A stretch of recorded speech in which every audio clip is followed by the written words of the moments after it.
hello to probably no one at the moment. Any YouTube viewers if I put this up on YouTube, and even more unlikely if someone watches. Yeah.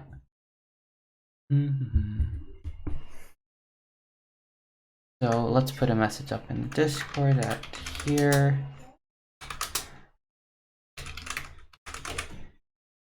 Let's tell all 5 of you in the Discord server.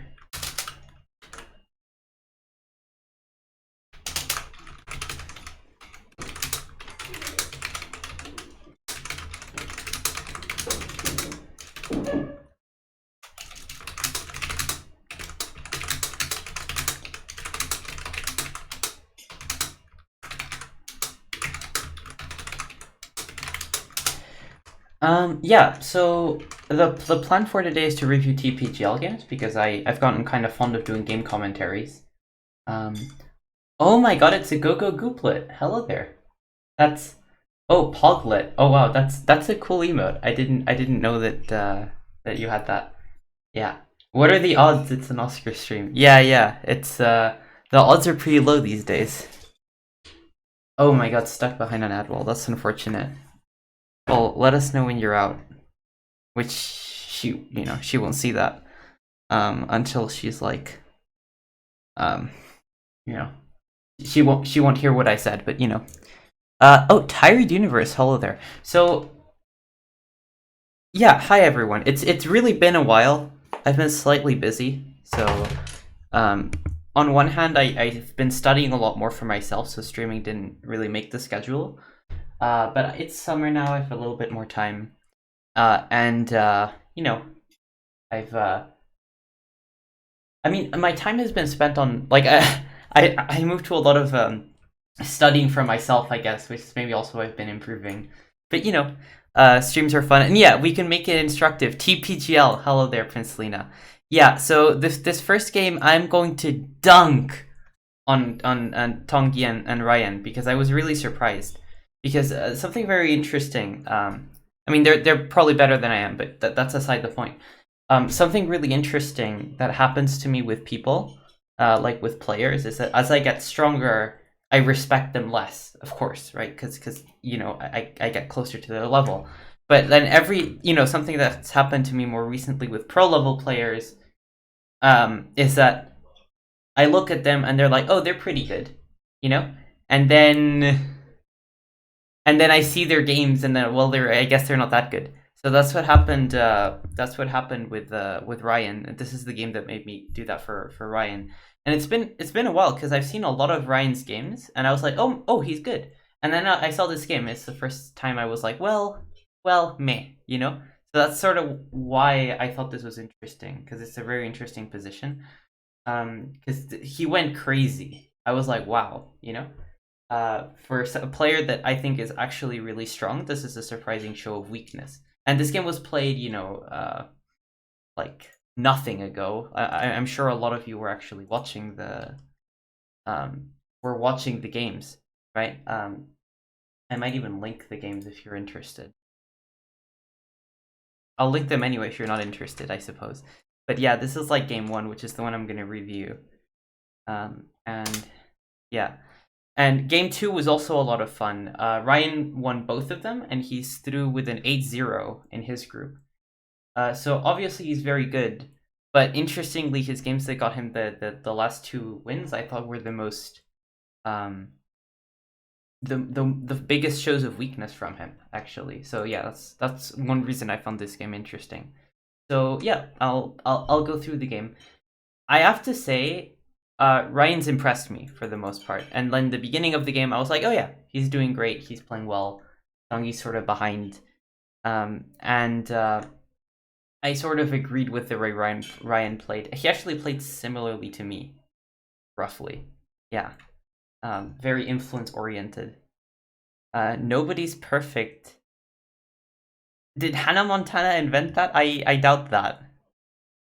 That sounds like a slightly apocryphal quote attribution right there. Yeah. So I was watching okay, I was watching this like out of the corner of my eye because I was like on the Twitch stream. I was occasionally trash talking there. And I, you know, I wasn't watching too closely, right? And I was like, oh yeah, Ryan's crushing Dongi. That's how things should go, right? And then suddenly Ryan went insane. So wait, we'll get to that. Oh, hello there, Fluttermouse. Some old people coming back. Oh no, but she had a song about it. Okay, that's something I didn't know about. Um, yeah. So, oh yeah, this is something interesting. It's a slight nitpick of mine. So this is one personal preference I have. Yeah, this Joseki on the top left. So generally, it's considered that if white does nothing, the punishment, quote unquote, is this move. And the idea is that if white plays c17, then white cuts. Sorry, black cuts, and then white's supposed to be in a little bit of trouble. So then white has to pull back, and then black gets this hane, and this is supposed to be good. Oh wow! Thank you so much for the sub. I don't think that showed up on sound because I'm dumb. Now it would show up on sound if you subscribed again. Thank you so much for the subscription. Vidomina89. I might know you. Yeah. How's it going? How's it going? Yeah, PogChamp indeed. Man, you know, I stream like for the last 3 months, I've done an average of 1 stream per month, and Vidomina always subscribes on that 1 stream. That's, you know, commitment. So yeah, much appreciated. Yeah, and back to this Joseki. The point is that this is supposed to be some sort of punishment, and I think the reason is that people think, well, white would like to have a stone around A here, like now, you know. So black's sort of messing with that, you know. Black's like, well, no, you can't have a stone there. But I never minded it, so I like Dongi's Tenuki. I'm sort of, you know, this is how I play also. Oh, Siku's here as well. Hello, good hello. Yeah, indeed. Yeah, so I guess what a lot of people do is this. I'm sure a lot of you have done this. People like doing this for some reason. They kick twice, they jump, and they pretend there are no shape problems. And actually, this is if Joseki's had names, this would be the Lucan variation. Because Lucas Potpera plays this all the time. So okay, I never do that. Everyone else does. I mean, even I do it occasionally. I Tanuki more frequently, but you know, it depends. Yeah, I think in pro games I've seen this recently. People like G18. I think white does night move instead of jump sometimes. Wait, night move here? They play this? Huh. That's interesting. J-Teen's my favorite. J-Teen's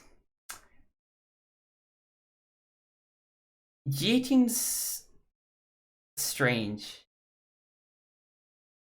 Other night move with 3 stone high. I guess this. Oh, it's a slightly different position. Okay. I'm not sure which one you're referring to, unfortunately. I'd like to, but it sucks, but it works. I don't know. I've seen this played before, and it has some problems. So, oh, C12 with D11. Oh, I see. Prince Lena's making sense. Wait. So you play here, and the idea is that it's sent there. Say black answer. What's next? Like, what does this do for white? I'm not quite sure.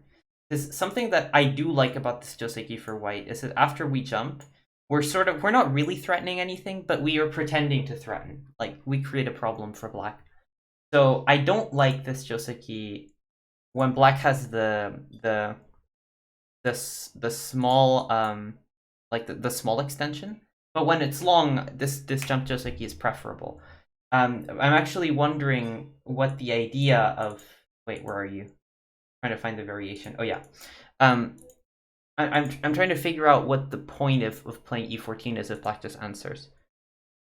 Is it meant? I have a hard time figuring out what the point is because let's say white Tanukis, black can still yeah. I'd also assume it's Tanuki, but I think it's unlikely to be Tanuki, and the reason is 1, 2, 3. Like white can still sort of break in, like black can still cover. I don't. Yeah, so for me, this is a little bit of a surprising move. I might ask AI about it because I don't understand it. Yeah. Hmm. Yeah, I don't quite get it. I'll think about it later because I don't think it helps you Tanuki. Like I think Tanuking directly is better. I should double check too in case I'm misremembering. Okay. Yeah, it happens. It happens. Tanuki immediately is fine. You get enclosed and you set Tanuki again. That's perfectly fine. But people don't like that. Um, I don't like it either, Like, if I get to this position, I'll also jump. So, anyway, let's... Oh, incidentally, this reminds me of a slightly funny story. So, I used to play in the EGF Academy, right? Which is like this league for young players. And we get our games reviewed by Katalin Karanu and Alexander Dinerstein, who are like these like legacy pros, um, and they're seasoned teachers and stuff like that. So it was a useful. I'm saying nice things about it because I'm about to trash the review one of them did, and their reviews were very instructive for me for a while, but when I was like, I think I played in 2019 and I played this move. I played this two space extension, and Dinnerstain, he reviewed my game, and he spent around 5 minutes of the 15-minute review talking about why he thought C12 led to black being behind in the first 50 moves. And that was... I remember thinking that maybe it's time to move on from UTF Academy. That was my thought. Um, yeah. So that was something interesting. What a kind way of not saying boomers. Well, they're okay. I mean, I haven't seen Catalin play in a long time. I've seen him review, and what he does when he reviews is he gets into teacher mode and he forgets to read. So he makes the like most basic misreads. As far as I can tell, he was a very strong professional, like when he was actually playing. But I've seen him make some fun misreads, reviewing my games. Um, Oh my god, US Go Web is rating with a party of 83. Oh, you were doing the opening ceremony, right? For the Ego Congress, right? I hope that went well. Hope you guys had fun. Welcome Raiders. Man, there's a lot of you. Yeah. Oh, Lion Guy Sai and Gogo Gooplet, two of my favorite streamers. Hello there. Yeah, have fun during the event. Sadly, very sadly, the event is like mostly nighttime for me. So it's hard to attend. But that it wasn't in the Go category. Okay. Yeah, welcome Raiders. Welcome everyone. Yeah, we're reviewing TPGL games. You'll be happy because right now I'm reviewing one of the NA guys beating one of the European guys. So this is the Transatlantic Pro League game that just happened. It's Ryan Lee versus Tanguy Le Calvet, and Ryan Lee just went 8-0 in his group. So I guess this is a good. This is actually a really good place for US Go Web people to come to because I'm showing an American winning, and shows how you bested Calvin. Well, yeah, I will flip the table on you. That's the second game. I'll review one of my wins against Calvin. I guess I will. Yeah. Um. Yeah. Oh, and wow, there's a lot of followers also, or maybe one. Um, Moyle MLXX. Thank you very much for the follow. Unit 27 also following. Thank you. Oh, thanks, Lying Guy Side. That's high praise. The Brada also following. There's a lot of follows. Yeah. So that's cool. I don't. Oh, there it goes. There it goes. I'm seeing it like before it appears on the stream. Anyway, so thanks everyone for arriving. Let's get on with the review. So let's see. I was just talking about this Joseki, so we haven't gotten too far. And okay, white protects the group. This is why this Joseki is considered a little better for black, because when black gets to play like d16, that sort of destabilizes white's group, and the black stone's already there to mess with white's shape. So um Oh, after double checking, my earlier thoughts were completely wrong or outdated. Yeah, that happens often. Yeah, so Prince Lena and I earlier were discussing some Joseki stuff, and he was like talking about some things he'd looked up with AI or he thought he remembered, and then um he found he was wrong. I that happens to me all the time. I have outdated stuff that I realize is wrong all the time. Yeah, thanks, Flatter Mouse. Okay, so let's keep going. Okay, this is trying to attack the Kosumi, which is reasonable, and I guess black will do this. Yeah, that's what black did, I think. Hane. Do you hane or do you go down? That's a good question. Okay, he went. He haned. I would have gone down, but you know. Mm. One really interesting feature about this shape later in the game is the attachment at Q2. It's a very common shape point. The idea is that if black does the obvious cut, then we cut, and we cut off this stone and send there. Now you ask, who is that good for? That's a very good question, and I think the answer is it depends. It's just something that's available to white that black needs to be aware of. Because if for some reason the cut is good for white for direction of play reasons, for any particular reason, then black has to answer with R2. And then black's alive. This shape's alive, but it's... wait, is it alive? Wait, it might be a ko. Oh, it might be a ko, so never... Scratch what I said. Yeah, we'll read this later, because it happened, I think. No, it didn't happen, but, you know, we might read this later. But it's still uncomfortable, because white gets a lot of endgame. Okay, we'll see.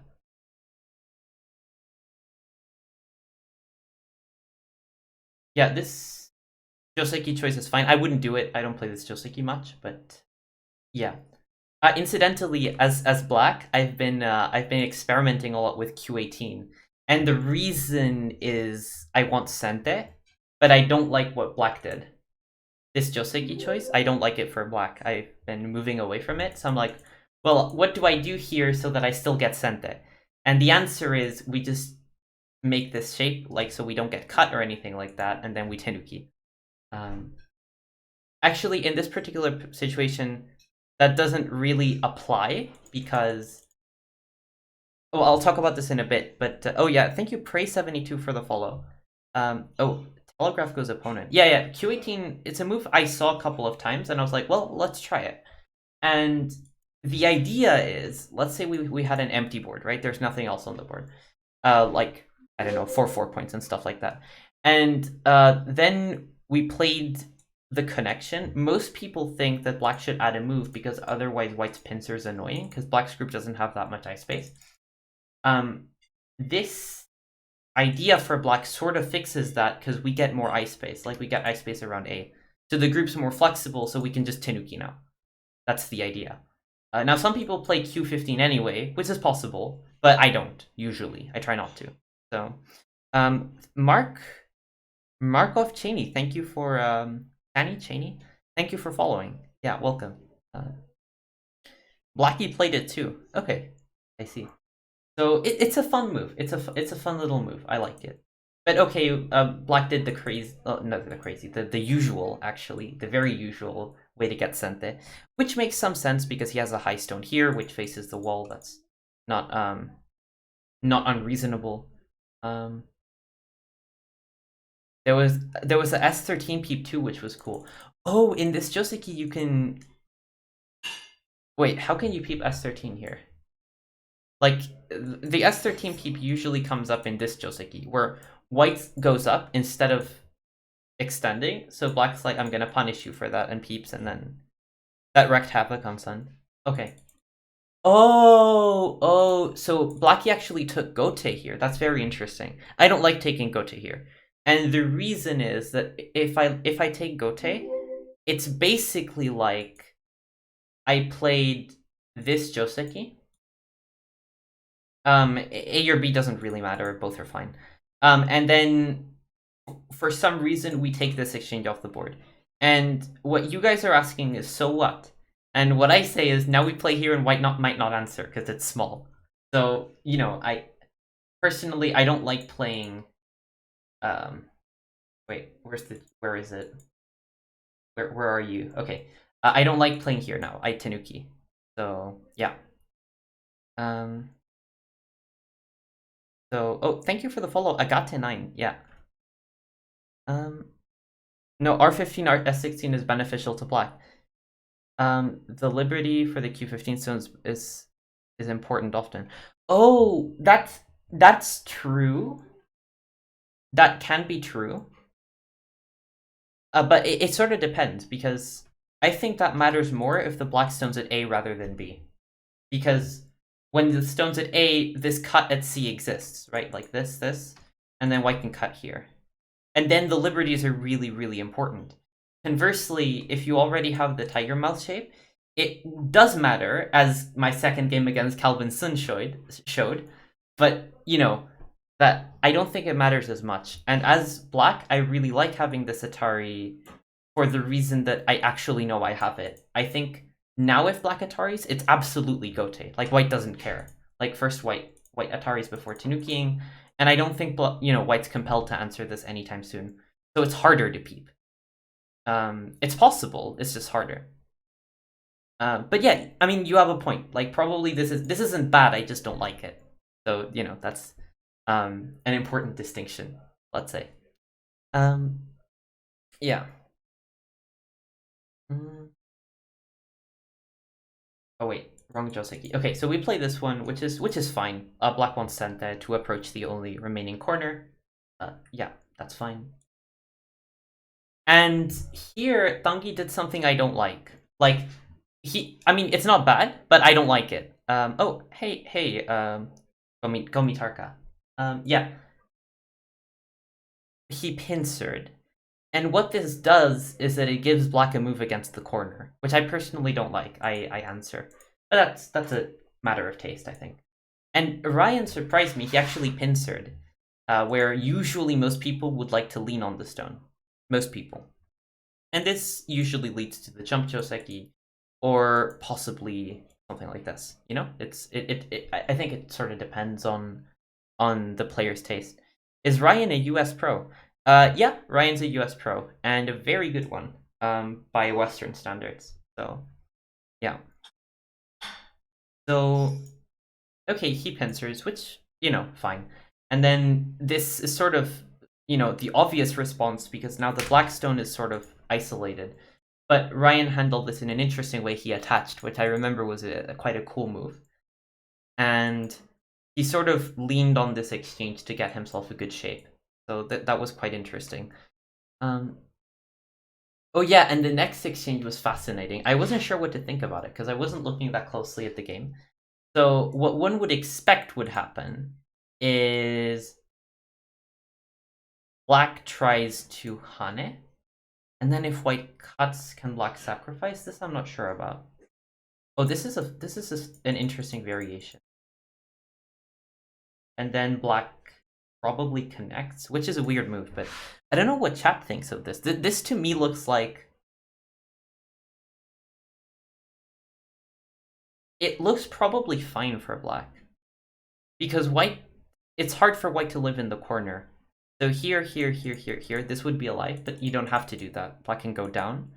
And then I don't think white has an easy way of living. So for the most part, black kept the corner. White kept a strong shape, of course, but I think black's probably fine. So what one would expect would happen is that black gets this shape, and if white doesn't cut, then we try to get this move, right? So let's say white connects. This would be the dream. The problem is white's probably going to play here, so that now we have a connection on the second line. So white isn't going to be nice about it. So okay, Ryan cut and then played a really interesting move. He played c4, which it made an impression on me because c4 is sort of ignoring everything and going directly to mess with white's shape. So I thought this was a very interesting move. I still don't really know what to think about it. It's a very it's a slightly complex move because my first instinct was, well, white doesn't have to react to what black's doing. Like white could just Hane. C4 explosive, yeah. That small reference there, yeah. Also, I hadn't realized it's c4. You also thought f2? I'm tempted to play f2, and I guess that, Ryan's, idea here was, well, let's go into the corner and not care. And these exchanges are just loose change. That's possible. I actually have a hard time evaluating this, I have to say. I mean, that's why I found the move fascinating, you know, because usually it's relatively easy to make one's mind up.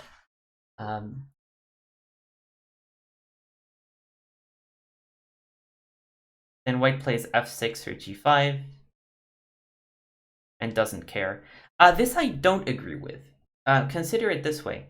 Say white answers somehow, right?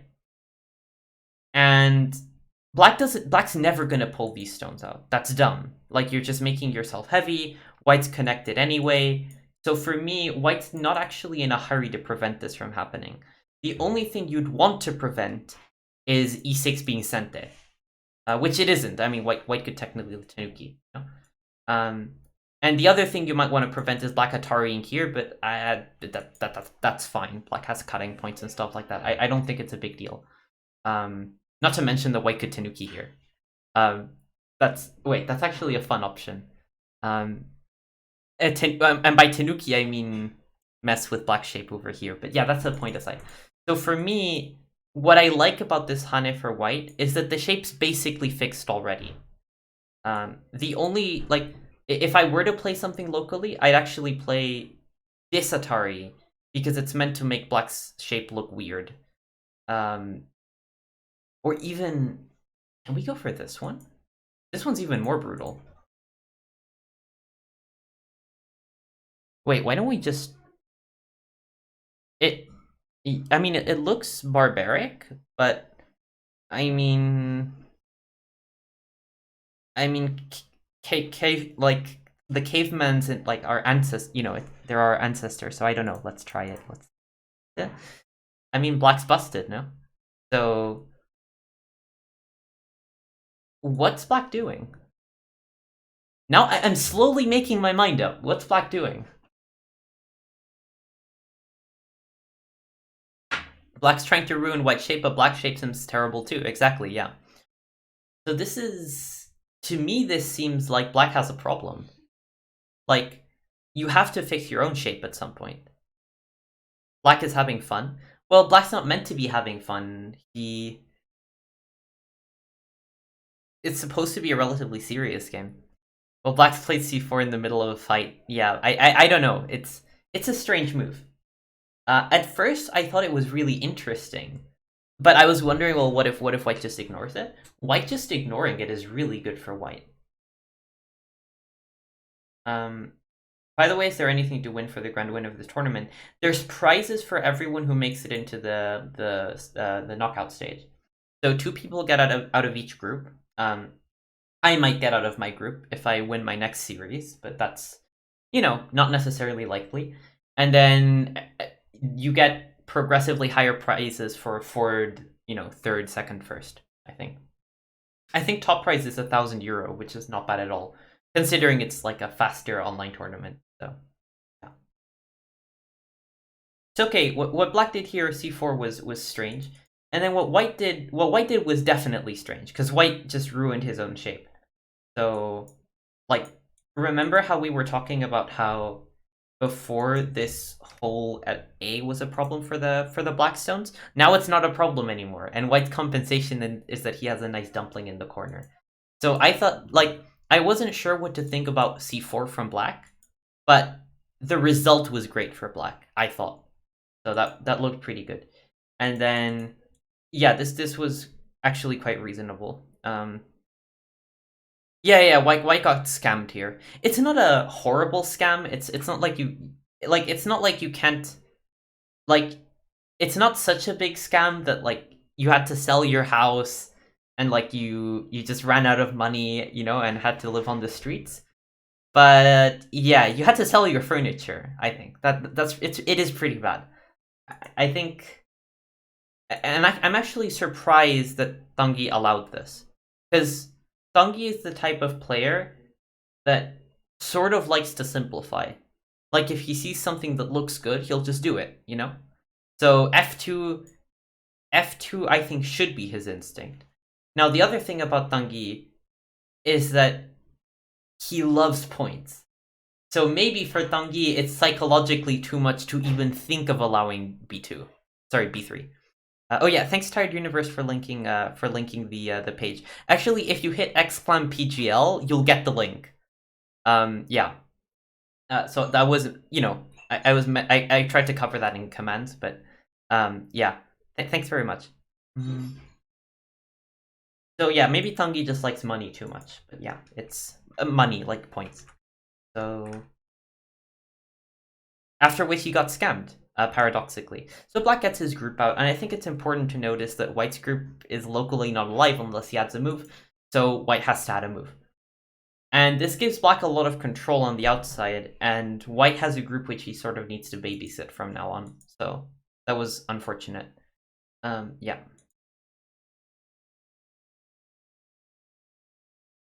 This is slightly surprising. This is slightly surprising. So if I were Black, I wouldn't want to deal with this cutting point. I know that Black just fixed it, right? And that then, like, A isn't a big problem now, but it might be a big problem later. So I have to say, if I were Black, I wouldn't do this. I would probably just connect and then, like, extend here. Yeah, I guess here. I would Kema. And then White has to pull out his stones or just let them be. I'm not sure which one White would do. I'm not sure I like this from Black. And, maybe some of you guys are thinking, well, this cutting point isn't a problem now. What's the issue? This doesn't matter. And then you'll see later why this is important. Probably nothing's better than connect. I actually disagree with that. I might be wrong, Prince Lena, but I disagree with that. And the reason is that if Black does nothing, White will play c5, I think. Because c5 puts the question to Black. Like, let's say Black does want to play a move on the left side, I would say. It is important. So let's say Black plays some move, like here. This asks Black an important question, and Black's forced to get a slightly wonky shape, whatever he does. Moreover, I mean, this looks like I'm being pedantic, but it's like 3 points. 3 points, like 3 points is nice. It's worth having, So if you can possibly help it, So it's like double sent at 3 points, and Black's shape it gets worse. So I actually think Black should play it. Yeah. It looks slightly ugly, but, I think it's fine. Did you qualify for this tournament, Oscar? Did you get invited? 3 points is indeed nice, that's good. And so to answer Gomitarka's question, I qualified. So there was an amateur preliminary, and it was a double knockout system. And I lost my first game, and then I won 3 games in a row. Some under extremely suspicious conditions. Extremely suspicious. But I got here, so I'm happy, If I'm really lucky, I'll qualify for the semifinals, but we'll see about that. Yeah. Did they cheat? No. By suspicious, I mean that I won the game, but I shouldn't have. Like, no cheating involved. Don't worry. By suspicious, I mean that I was winning the game, right? Like I had a better position late in the game, and then I was like, yeah. Suspicious is Oscar's way of saying he scammed his opponent. Yeah. Free cheese. You watch my content. Yeah. Or you watched my content back when I made it. Yeah. So I was actually winning the game. Like I was the better player in the sense that I had a better position. We're late in the game. I was doing really well. And then I played a move which was like, okay, I finish you now. I crush you. And right after I played it, I was like, no. Please don't see it, And it was like a really simple reading sequence that would have crushed me. We were in Byoyomi, he missed it, I thanked the cosmic entity and we moved on with our lives. Such is competitive Go, but Helion Burn, hello there. I joined your stream only now. I want to know, can you describe the styles of both the players? Yeah, okay. So I have to say, I don't know Ryan's style very well. Ryan is an American player who I'm not too acquainted with. All I've noticed, so I've noticed that his level of play is quite high relative to most European professionals, I think. but I haven't such a good sense of his style. So I've watched very few. Okay, Siku says he's a con artist. We'll see about that. Um, I have to say, Ryan has a good sense of shape. He has a good sense of shape on the board, better than most European professionals, and I appreciate that. Tanguy I can say a lot on, because I've played him almost as many times as yeah. Wait, other way around. I've beaten him almost as many times as I've played him. Both are a high number. And Tanguy is a banker, indeed. If we make the analogy points to money, he really loves money. He really likes money. So Tanguy, in my experience, Tanguy is the type of player that takes money like really, really shamelessly almost, and then it's like, yeah, I invade your moyo. It's fine. And I've seen him do a lot of this stuff, and then he fights really aggressively when he's invading. So he has a very yeah, Tanguy is well bang. Yeah. He has a very interesting style. For some reason, I do well against him. I'm a weaker player than him. I'm lower rated. Well, I like now I'm not sure because I've been improving, but I have been a weaker player than him in terms of results for a long time, but I've done well against him. But something I like about Tanguy is that he has a good feeling for shape. Like sometimes he comes up with really nice moves, so he has a nice touch sometimes. I'd say his big weakness, Tanguy's big weakness, is that he is greedy. He is very greedy. But yeah. He's taking points on early on a safe cash way and then invades if the opponent has a big moyo. I wouldn't say safe. Like, the way Tanguy takes points is somewhat dangerous occasionally.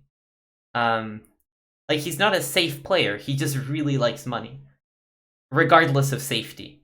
So occasionally he'll have weak groups and stuff like that. He really likes money. Now, this game is a good example of Tanguy's style, I think, because he played very territorial and got himself a lot of weak groups, and then was like, so what, I'll survive, and then his second game was not like that, because sometimes we play differently to our styles, right? It happens. Farm him for points, I suppose that lines up with the banker description. Yeah.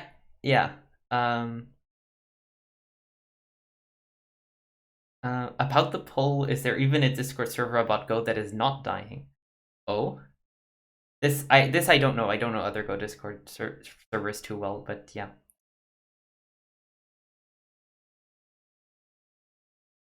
It's okay. Let's move on. I criticized C5 enough. Yeah. And white pulls out his stones. That's perfectly fine.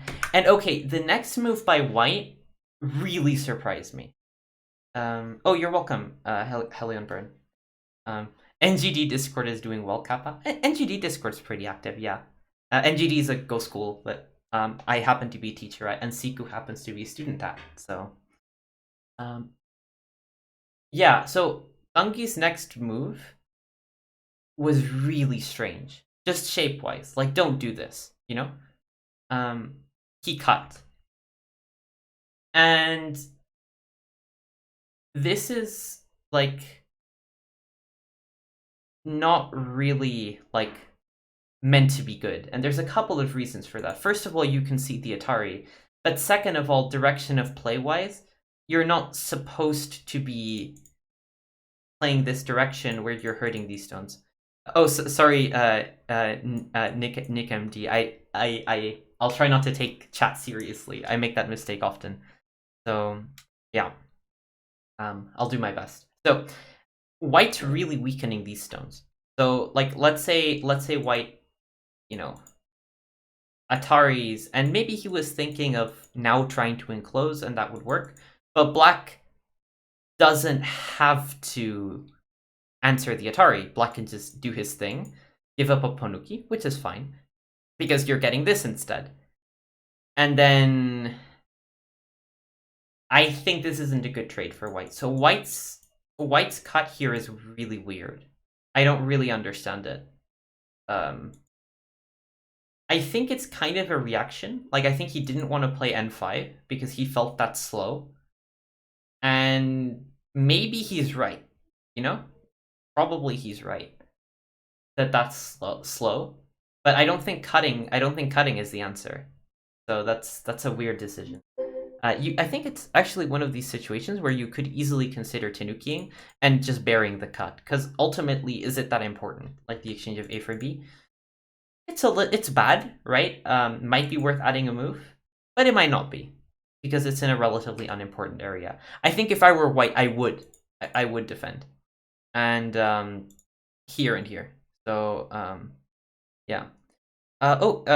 Nick MD1, thank you very much for the follow. Yeah. So Funky's cut was a bit confusing, and wait, the game was black jumped, which I don't necessarily agree with. I would certainly have extended, and then yeah, okay, and here white proves that his cutting idea was terrible.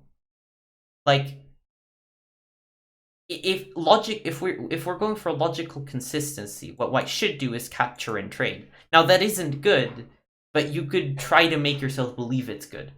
What white did was he jumped, which let black connect and cut these 3 stones, and now nobody, including white, knows why this was played.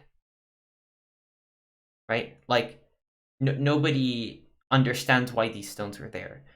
And one would ask, well, why is it a bad thing that white created a group? Well, the problem is he already had a weak group.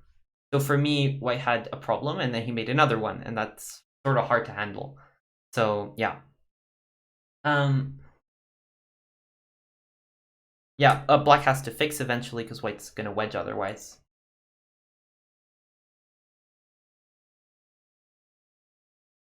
And okay, we get to this position, I guess. And we notice that the game has developed into the type of game that Tanguy has certainly played many, many, many times. So, black has a surprising amount of influence, right? His shapes are really strong on the whole top side of the board. And then white has these 2 groups, which are kind of weak, kind of not that weak, kind of connected, but not really that connected, right? And the whole question is, can black exploit these groups, or is white's slight territorial lead gonna be enough? And that's what we're gonna see. So yeah, black still needs a move to live in the corner if white cuts. I'm not sure which corner we're talking about. If we're talking about this corner, if white attaches, black's gonna answer, and then yeah, that's fine. Ryan is Canadian. Yeah, he's an NA pro, right? There's the North American Go Association, I think it's called, and they're an NA Go Federation. I think they're NAGF pros. So, but okay, we get to this weird position where black's really thick, but white should have the territory lead, slight territory lead. And I'm going to count quickly to verify if that's the case. Wait.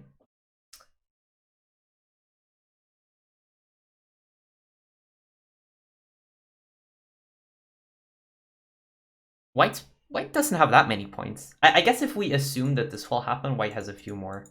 So let's say white has about like 43, 44.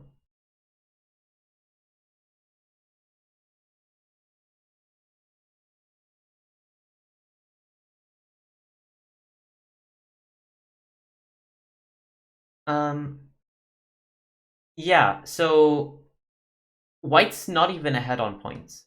That's the thing. So black doesn't have to profit. I was looking at the board and I was like, well, white should have a slight territorial lead. White doesn't. Black's fine on points. So this is, if white doesn't suffer with either one of these groups at all, then the game's even. So yeah. Was saying American earlier. Thanks for clarification. Oh yeah, sorry about that. I mean, by American, I sort of meant North American, but he's Canadian. He lives close to New York. Yeah, he's the guy who runs. Well, I think he and his wife, who's also a pro, they actually run the New York Go Institute together, and they produce a lot of cool content on their YouTube channel. If you guys want to watch that. I will review this. review. I will upload this to YouTube. Yeah, tongue slip. So you know, there's exclam YouTube. There's my channel. I usually upload my streams. Like, I don't do anything else there, but I upload my streams if you want to watch like stuff. Okay. 1 sec. Okay, so I think Ryan's next move, was it like h14? Yeah, okay. So h14 is sort of in line with what I think you should want to do. So you're trying to cut off the two white groups and make their lives as hard as possible, and you're using black strong shapes to sort of take advantage of white's not so strong shapes. If that makes any sense. Wait. Excuse me 1 second. My computer's misbehaving. Like, slow. I'm gonna close down a bunch of stuff so that hopefully it's not that slow. It's hard to like do commentary when the computer's lagging.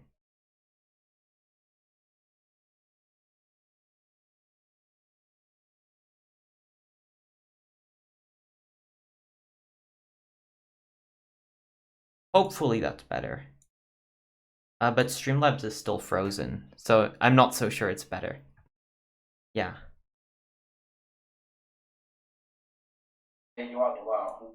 Okay, now it's... Wait, is it frozen? Thank you, Tired Universe, for subscribing. Wow, thank you. But chat's frozen. I can't see chat. Wait. I'm gonna, thanks for the sub again. But what I'm gonna do is I'm gonna pull up the stream on my phone so I can actually see what you people are saying. Because I can't see anything right now. So I've Streamlabs open, and that's where I look at chat. And it's frozen. So I was even scared that the whole stream was down. Because, my stream provider, like my stream software being frozen is not a good sign. Thank you so much for the sub, Tired Universe. Let's keep going. I can see chat now via phone. So okay, black starts his attacking, and black very simply wants to split white. Now black doesn't have to split white. I think that probably if black just jumped here and white just jumped here and black just came out, I'm pretty sure that black would be doing fine. Like, I think black's already better. But, black wants to play precisely and give the group a hard time. I think that's reasonable. So black, asks some questions to the opponent, and let's see what white does. And white finds an interesting solution. He exchanges J16 for J17 and then jumps. And this was a very curious... Like, when someone makes an exchange like this, you know that they're reading something specific. Because you wouldn't usually make an exchange like that. That's just a bad exchange. That just hurts your endgame. That makes this kick less powerful.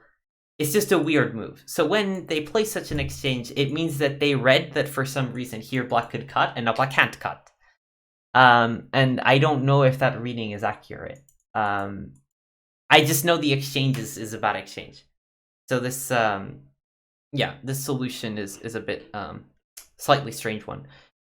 Okay, I think if I were white, I would have probably... Wait, can I first get some exchanges? Because life would be much easier that way. I probably can't get away with them, never mind. Man, being white is hard here. So let's try Tangi's jump, and then let's try cutting for black. Because that's the only move that should scare us, right?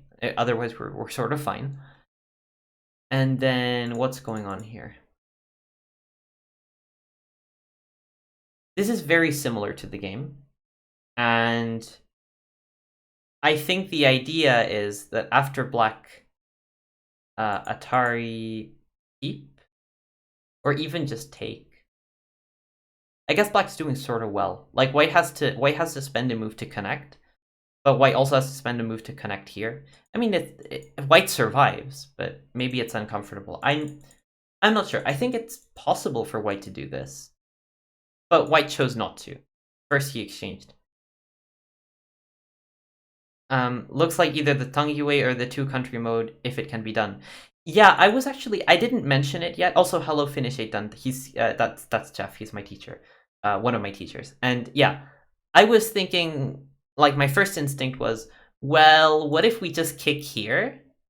And then, like, we survive in the center somehow. Or vice versa. We survive in the center, and then we save the resource of the kick. So that's definitely an option also, because the groups have some space by themselves. Like, just for example, we can peep and just play here, and then this... That's a lot of ice space. And, you know, and if black tries something, this is our Sente for sure. If black does nothing, then this shape is sort of crumbling for black. So I guess this is the most brutal way. Yeah, black resigns. So I think white could just survive independently, but connecting the groups is a worthy cause. Like, connecting groups is usually a nice thing to do, because then, like, you don't have to live them separately, right? Like, if you have two groups, you need to make 4 eyes. That's inconvenient. So white tried to connect. Now, if you're trying to connect and you're making this exchange, I don't think that's good, because that's a really bad exchange for endgame, and just for territory. So I think Tanguy's way is a little bit strange. Okay, I think now, yeah, now black went insane. And this is the part of this game that really caught my attention, that really struck me. And I think so far black has played quite well. I think c4 was a bit strange, but other than that, black has been quite reasonable. Like, black just followed the flow of the game. He made some nice shapes, and I think generally he has a better position. So, like, and as I mentioned before, I don't think you have to attack at all strongly in order to get an advantage here. I think black can just play here and be fine, like, if he has to. So then what black did here was really interesting, and I didn't expect it from a player of Ryan's caliber, because it's really bad. So, or I think it's really bad. Like, I saw it and I was like, what's he doing? So, okay, let's see what he did. He peeped, and then he actually pushed through. The variation that we were discussing, he actually did that. And actually, this explains Tanguy's exchange of A for B. Well, A for B. He was reading, oh, in this sequence, I want to get this exchange in Sente. So if this exchange isn't on the board, it's not Sente. Now it's Sente. So that makes sense. So he made his exchange, and then we get to this position, and it looks like black's dead, because if, you know, black can't really get out. If black gets out this way, white cuts. So it looks bad for black, but black finds this Tesuji, which is admissibly a nice Tesuji. It's a very nice Tesuji, because the idea is that if white Ataris, which is the obvious move, now we connect, and because we have a stone at A, white B doesn't cut us. Likewise, if white blocks, then we still play here, and then, you know, white has the same issue that we're threatening to capture in a snapback. So black found this move, and he probably felt great. Like, I got out, you know, and then he went, like, he looked at this position in his head, and he was like, well, I'm connected. White's split, and white's gonna die with, like, everything. You know, that's probably what he thought. Now, when I looked at this, it took me, like, maybe 5 seconds to realize, like, of course, I'm not reading here, right? So I'm working off of impressions. I mean, I'm like doing other stuff while I'm watching the stream. But it took me like 5 seconds of absorbing the position to realize shape-wise how insane this is for black. Like, how just crazy this is. And what I mean is, even though it looks good, a little bit, like, deeper under the surface, there's a lot of problems. And let's look at them. And, you know, this is, I think we were here on, like, in the game, we were here, and Tanguy was thinking he was getting into Byoyomi, right? It's only 30 minutes before you get into Byoyomi, so he's about to hit Byoyomi. And I was reading this, like, watching the stream, and I was like, wait, this looks very suspicious for black. You know, throwing this P for good measure, I think you can do that.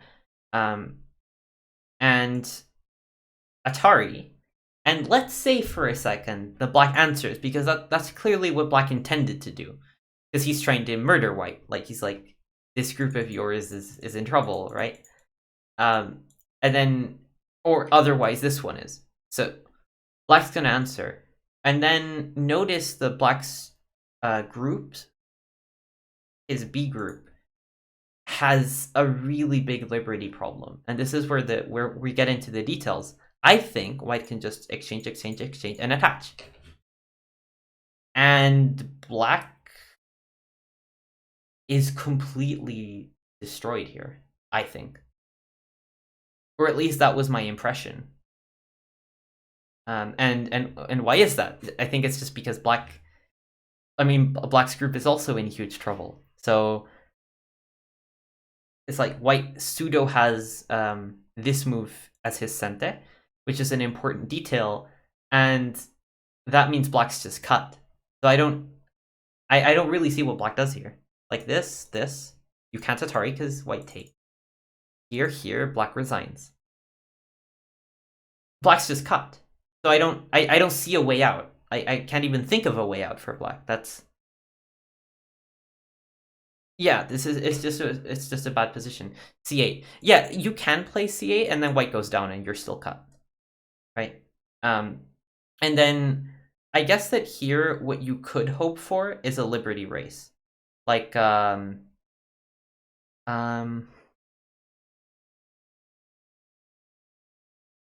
what you could hope for is a liberty race. Here. And then you say, oh, well, white's dead in the center, and I'll win the race. You could say that. I think there's a few things that white can do against that, but let's look at the obvious variation. Now, the first thing that I notice in this is that maybe white shouldn't have exchanged A for B. So white has the option not to do that. I thought it might help, but it actually doesn't. Interestingly enough, but okay, let's keep it on the board for now. We'll think about whether white should omit the exchange later, because the exchange also has its benefits. White takes a liberty. Black takes 1, 2, 6 liberties.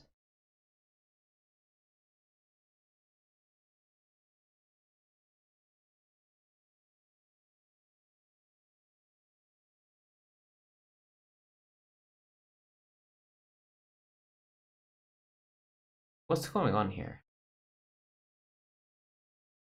I guess it's this move for white.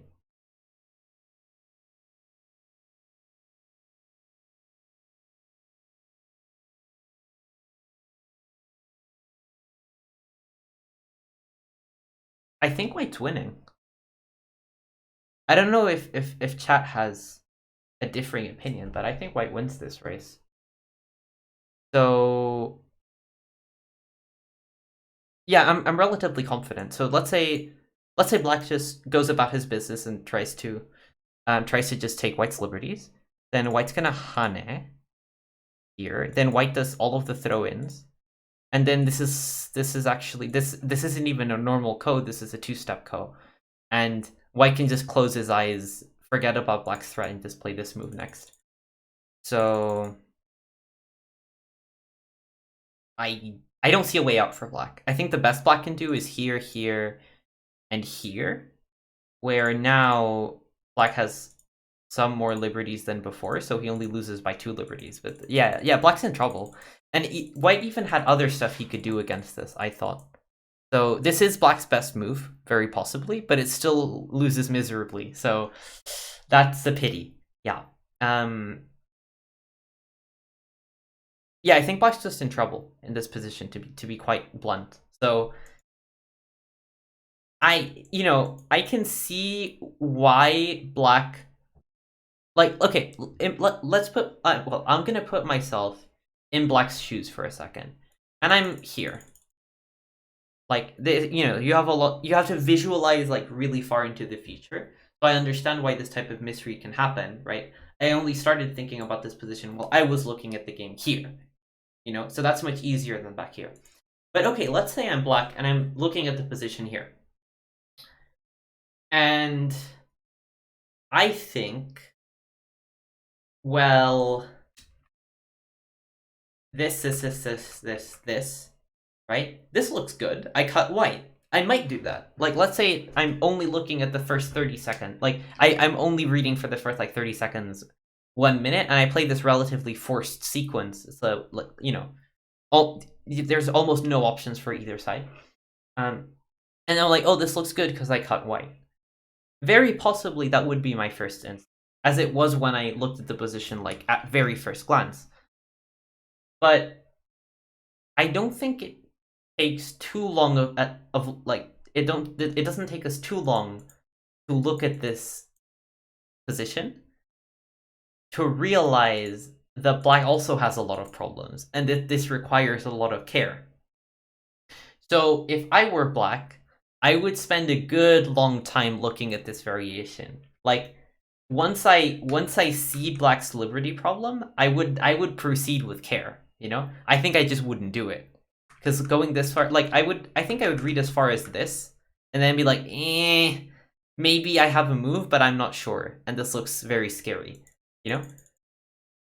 And even if you can't read it clearly and you think it might work, exercising caution is really important. Like, I think spending time to read this out properly or consider more carefully is really important in this particular position. And why am I talking about this? Well, Ryan plays really quickly. He has a big time advantage on most of his opponents. And the reason it's good to have a time advantage is to get to key moments in the game and spend time. So, like, you figure out if you can do stuff like this, right? Tangi in this position was almost in Byoyomi, whereas Ryan had the luxury of like 15 minutes of time that he can spend. It took Ryan, if I remember correctly, a couple of minutes at most to cut. And he played this whole sequence instantly. He played everything instantly up until this point. So I think this is really careless. Like, he looked at the position on a very low amount of playout, a clearly very dangerous position. Like, I don't think it takes long to realize how dangerous it is, and he went for it. And that's a big problem, I think. Like, it could have lost him the game. So here, if I remember correctly, like, I was talking about this in Twitch chat because I was watching with a lot of you guys and, you know, talking about this game. And I was like, well, I think Black's in huge trouble here. This was really suspicious. If I remember correctly, the OGS AI wanted Black to, like, sacrifice the 2 stones, which means that Black did something wrong, you know? If White does get to capture these 2 stones, that's really beneficial to White. Like, even if Black takes a move to kill, the game gets really, really complicated from now on. Because White should have local life on the top side, and in the meanwhile, this whole black group's in trouble. The sacrifice of these stones is relatively minor, relatively. So let's say this. Man, black's group is hard to handle. Because when white's group connects, right, white has free reign of everything. So that's the problem. So I think that this was a major, like, mistake. So is white really locally alive on the top? I think so. We can read it together. So I thought here, black has to play here if he wants to pretend to kill.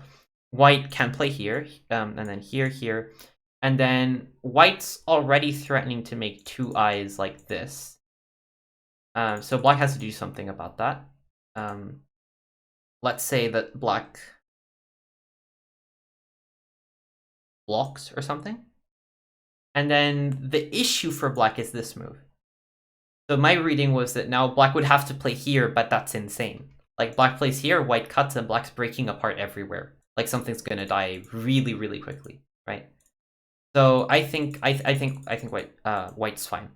Now, what this does mean is that once white plays here and black plays here, this should be sente. So it's gonna be something like this. And this position, like this type of position, white. I don't think white will come back immediately. White will first threaten the black group, because black's group has how many eyes?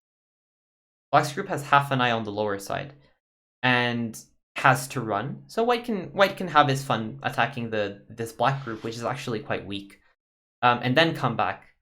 But that's clearly advantage to white, because if we looked at that position where white was suffering with both groups, white traded like white traded these 15 points for these 4 points, lived on both sides, and completely destroyed black's influence. Completely. Like, white's stronger than black here. So I think white succeeded here. And I don't know, something I'm considering is that if white wants to be really brutal about it, white can actually attempt to start with something like this. Like in a different move order and try to punish black more. I'm not sure if this is possible, like omitting the AB exchange. Because AB lets black compromise in a way where black doesn't get crushed. But yeah, so anyway, I thought that this was a really dangerous variation for Ryan. And he wasn't in Byoyomi, and he's not even behind. I think black's clearly better here, clearly. Like, just play here, you know? And this was very surprising, like, that he would just go, because I've seen Ryan play a lot of really nice games, like, where this didn't happen. And I just thought it was quite strange for him to just go insane like this. And I thought it was a very significant game from my perspective, because that's like the moment where I see, oh, he's human, you know, because he's been playing quite well, and I think he's a strong player. It was a strange moment, and I think there's been other moments like that, less than with other professionals, like other Western professionals, but there's moments like that. He's definitely, like, I think I'd have existing chances to. I'm not sure how many. They exist. They're non-zero. Not sure how much higher than 0 they are. But yeah, I'd really like to try playing him. Incidentally, that reminds me. So I am playing in this tournament, right? Yeah, he got greedy. He got greedy is a really good way to put it. Yeah. He just wanted to go for it. This is basically bloodlust, what he did. Yeah. But anyway, back to the point. I play Artem Katanovsky 2P next Sunday, and this is going to be the last game of the group stage. And if I go 2-0, which is unlikely, I'd go through. So I'd really love to do that. I mean, I'd like to beat Artem all the same. That's a chip that I want to get off my shoulder. But that might be fun. And the reason I mentioned this is that then I'm pretty sure that I would get paired against Ryan in the semifinals, which would be super cool. I'd love to play Ryan. So that's good motivation to try and beat Artem 2-0, which is that's not strictly speaking easy. Yeah. I'll see what I can do. Anyway, so back to the game. Black cut through, and here,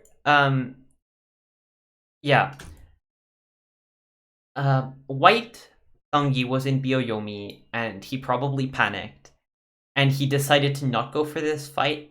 In my opinion, not going for this fight, and what he did was let go of the 2 stones, is not acceptable. And I'll talk about why in a second. Oh, Gasanagogo. Yeah, thanks for the congrats. I played Calvin last weekend, and I won 2-0. I'm pretty happy about that. So I'll review one of the games that's next up on the stream. So yeah. Anyway, so going back to the game, what white did here is just really bad, I think. And I want to cut Tangi some slack. He's in Byoyomi. It's easy to panic in Byoyomi. It's easy to go for the simplifying variation rather than the variation that makes things even more crazy. But I also have to say that I think this is something Tangi's not very good at. Like, I've seen some of his games. I think that he has a very nice feel for shape very often. Like, he has a surprisingly good feel for shape. Like, oh, I wouldn't have thought of that move. That's like really that's a really nice move. That's a light touch. And then sometimes when he gets under time pressure or in complicated situations, his instinct is to simplify. And I've won 2 games against him that I shouldn't have won just because he was trying to simplify. And this is what happened here.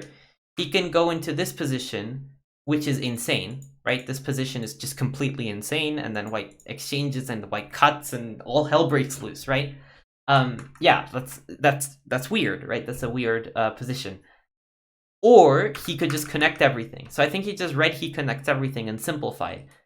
And I think it's a game-losing choice. I think that's really bad.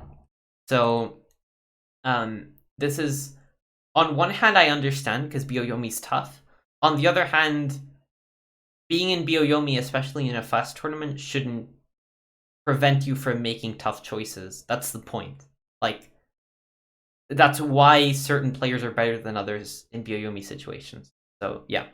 Oh, Nijay, hello there. It's the polite Nijay. Yeah, welcome.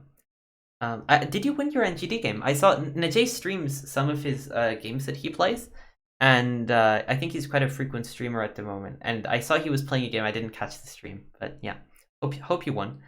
Oh my god, yeah. Oh, that's my emote. Oh wow. Cool. Oh, that's my emote twice. Hello, Carlos Tank. Man, it's been a while since I made those. Yeah. So anyway, getting back to the game. White simplified. And I think at this point the game's over because White connected everything, but when Black gets this really strong shape with the 4 extra points and connects these guys also and gets Sente because White has to connect. Okay. Yeah, White has to connect. I think this game is beyond over.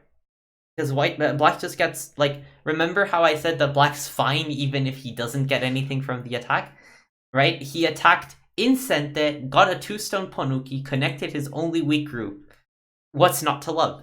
So now Black just played, he made some exchanges. He actually he chose to fix his shape, which surprised me. I would have just played here, because these stones are, like, loose change, but what he did was also pretty good. Because it creates shape problems in White's shape at A. So yeah, and the game's basically over. So yeah. I lost at about a halfway point. My concentration dipped and I lost focus. Not sure what was going on. Fun game though. Yeah. So what Najee says is really interesting because I just reviewed a game between two students, two Nordic Odocha students, and they played really well until they didn't. Like, the more the game went, the worse they played. And this is something that happens to people. They get tired, or they start caring less when they get into the end game stage, and then performance drops, you know? So, what Najay's sort of alluding to sort of crossed my mind very recently, which is funny. Yeah. Okay, I think the game's basically over. Tanguy resigned shortly after this. And, it's very interesting that I thought Black played quite a nice game. Like, I didn't see, like, big mistakes or stuff I was, like, seriously in disagreement with, except for C4, I guess. But this is insane. Like, a player of his caliber shouldn't be doing that, you know? And I feel like it was just this one moment where he was like, I want to kill. That's basically what he did. Or like, I read it and I'm gonna crush you. And I actually saw one of his comments on OGS. One of Ryan's comments on OGS right after the game finished, and he's like, "Oh, I was lucky. F13 was, in his words, sort of fake." And yeah, it seems that probably he got like here, and then he was like, "Oh my god, this is so bad for me," and he was like, "Please don't fight it." And then White didn't fight it, and everything was fine for him. But that was risky. That was very risky. So I'm always wondering a bit if you're bothered by my politeness, since you always call it out. No, it's good. I appreciate it. It's a nice quaint quaint feature of yours. So no issue whatsoever. Yeah. Najee is well known as the most polite polite chatter on Twitch, so hence the conversation. Yeah. Yeah, okay. That's enough on this game. I mean, this game's over. I mean, for your edification, I'll show the end of it. So White tried to push as far as he could into Black's Moyo, and White died miserably. I mean, he had to try, but yeah, then the game's over.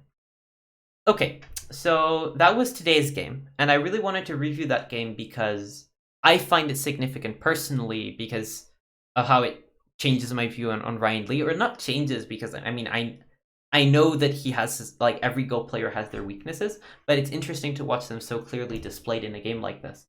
where it's like a serious lapse of judgment for a player who's that good.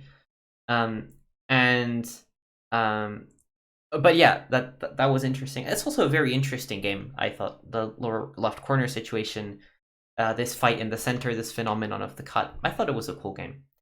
But yeah, now my plan was to go for a game of mine. So for I guess I mentioned it before on stream. I'm playing in this league also.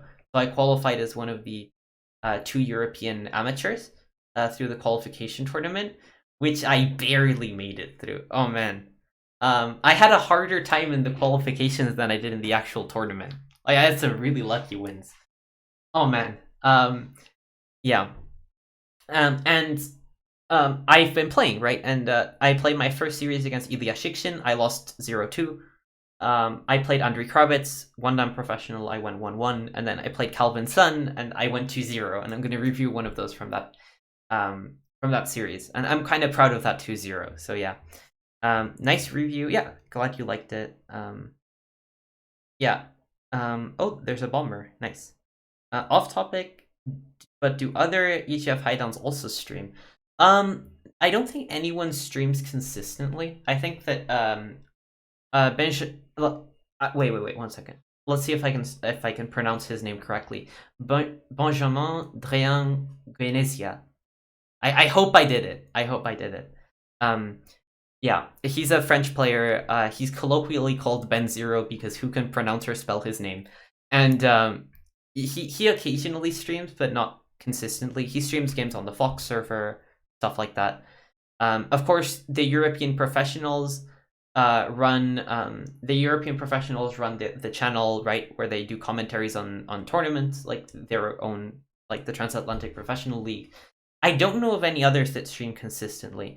Oh, Jeff, of course, Jeff. That's a good one. Yes, so Jeff is my teacher. He was in chat earlier, Finish 8 done, and he streams through the channel Miko. Like, there's a friend.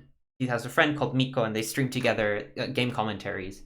I think they do like every Friday. And it's really good commentary. I'm usually there in chat. Like, I like watching. I like chatting there. And those are great commentaries. They're on a break right now for like I think a month because they're on vacation, but they'll be back. Yeah. Good stuff. Watch out. Oh, glad you liked the review. Yeah. Mi teclado se volvió un poco loco, perdón. Yeah, no problem. Even the French can't pronounce Benziro's true name. Nobody knows what would happen if we could either. Yeah. I saw Anti reboot one of your games against Calvin. Yeah. So Calvin, my first game against Calvin was actually pretty clean, and Anti was like, "We can make a review out of this," and it's like, it'll be cool. So I really appreciate he did the review because that's one of my better games, and I think he did a cool little text review. It's on the Nordic Go Dojo website. It's a free review that's I think it explains the main points of the game really well, the strategic points. And yeah, that was a cool win. I'm not going to comment that game. I'm going to comment the second game because it's the second game. It holds that type of game, like the second game that I won against Calvin, holds a special place in my heart, which I'll explain in a little bit. Wait. The second game is entertaining. It's also entertaining. Yeah. For a stream, it's more entertaining for sure. Man, that game was insane. The first game is just clean, And okay, first of all, I want to complain. I just realized I want to complain a little bit, or maybe not complain, but humorously observe. Let's say, after I write the names. So, okay, white. Let's not misspell my name.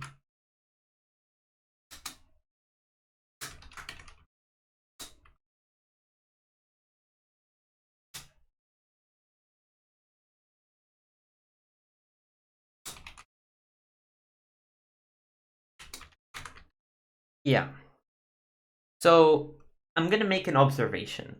So whenever I cleanly win a game, like whenever I play a nice game where I'm ahead the whole game, or it's even, or I'm better, and I win a solid, clean game where I'm clearly the better player, and it's just a nice, well-played game that I'm proud of. Those are the types of games I'm the most proud of. Nobody says anything. Like, there's no, like, those games aren't sensational, so people don't, like, look at them. And that's fine. Like, those games aren't entertaining. That's the point. I like winning in boring fashion. I like doing nothing and beating people, because that means I'm better than them. That's my favorite thing to do. I do that to EGF 5 duns every tournament, and I love that. Or I try anyway.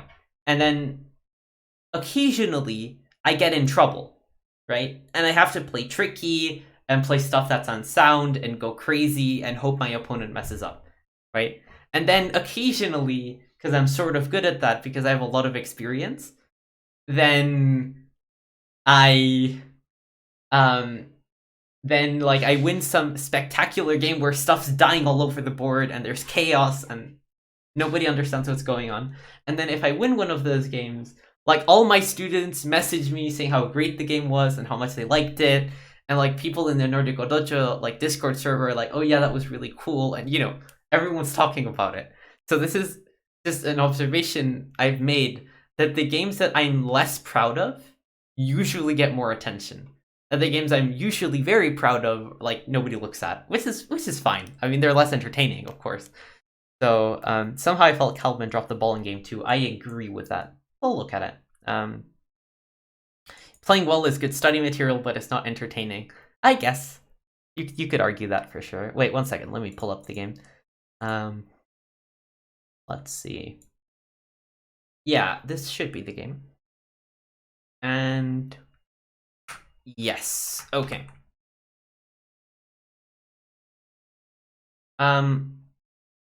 So, okay, the first game in the series, as I mentioned, right, was Everyone Loves a Good Slaughterfest. Yeah, this is what you're gonna see now. So you guys are gonna like this game if you haven't seen it already. I'm sure a lot of you have. So keep in mind the context, right? So the context is that Calvin had 4 wins, and it's his last game, in the league. And if he beats me twice, which of course, like, I guess he expected, because he has a pro title and I don't, and people look at titles. Or maybe he didn't think that, but a lot of people did. So I'm not gonna make assumptions about him. He would get 6 wins, and he would tie first with Ilya. And I'm not sure who would have actually gotten first, but that's a good score, 6-0. So the first game I beat him relatively smoothly. And as my teacher put it, like, we were talking between the games, he's like, he's gonna be steaming after this one. And what my teacher means is that Calvin's mad. He's like, what, this punk amateur just beat me, I think there's a good chance that was sort of what, I think that can be observed throughout the game, and I was sort of expecting that. So he's trying to get his game back, and he's sort of like, how did I lose? And, from my perspective, I'm like, oh, the first game went according to plan. I did what I wanted to do. I won. I'll just do that again and hope it works. So what's the point of Go if you can't murder everything? Yeah, indeed. Papa. Yeah. So the first funny moment in this game was this Joseki. The usual move for black is h2, and that's considered slightly better than the cut at h4. And I think it's better. And the reason is that once you cut, you allow this exchange, which is quite painful, and then white's groups are usually fine on both sides, right? So that's... usually black doesn't get anything out of this cut. Now, the reason this cut's a little bit better for black than usual, I guess, is that you have the supporting stone, which makes it harder for white's group to get a base.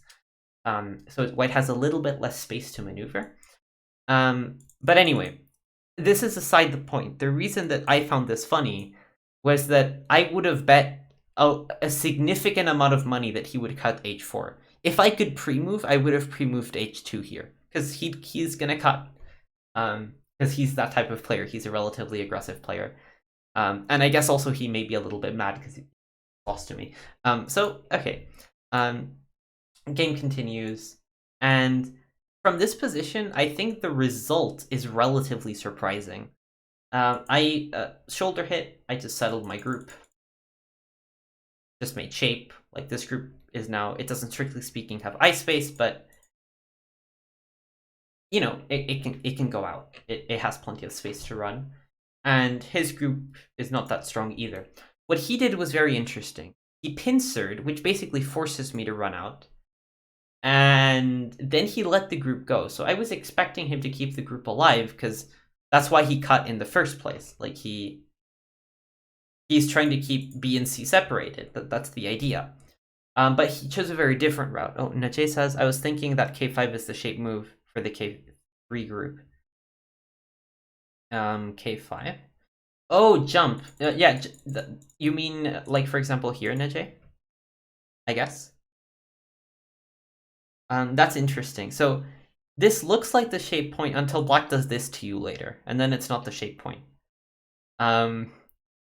Yeah, this is experience with the shape. Black won't do this now, but black will do it later.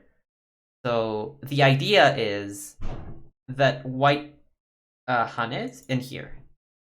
And then white doesn't have a move, because if you play this way, black captures. Now, sometimes you can trade away the stones. Sometimes. But it's an annoying problem to have. And if you go this way, well, black Ataris and connects. So when black does this type of attachment under, then you have to like extend, and then you have to play here, and black. You don't have a base. You don't have anything. So yeah, yeah, you're welcome. It's a very instructive point. So this jump looks good, and I have played it before, and it's not a terrible move. But experience with the shape has told me that K2 is a really annoying move to deal with. So that doesn't mean that the jump's never good. That just means, in my opinion, that the jump is less comfortable for white. So I didn't go for that. And of course, yeah, this move still exists. It's not like this shape point doesn't exist. It's, let's say the point is that after you fix the shape somehow, you don't have this move here, which doesn't really make sense. So, so this is just an annoying shape feature that sometimes comes up. Okay, so I settle my group. And black took the game in a very interesting direction. He actually just settled his stones. Like, he traded the 2 stones and got a position on the left side. Now, this is completely fine. This isn't bad for black. But I have to say that from white's perspective, I was like, yes, I loved this for white. And this is down to stylistic reasons. I like thickness. So my background is that of a Moyo player. I've played a lot of Moyo, and recently I've become really fond of strong shape. I don't even need a Moyo. Like, a Moyo is like, you're building somewhere. This isn't really a Moyo in the sense that white can't build in any direction. Like, black has strong stones. It's not like white's building anywhere. But this is just this one really strong, really solid group, and I love that. I was like, this position's my bread and butter. I love it. I was really happy. Yeah, my next move was 06. And 06 is a move that some people criticize. And I think they're right. We'll get to it in a second.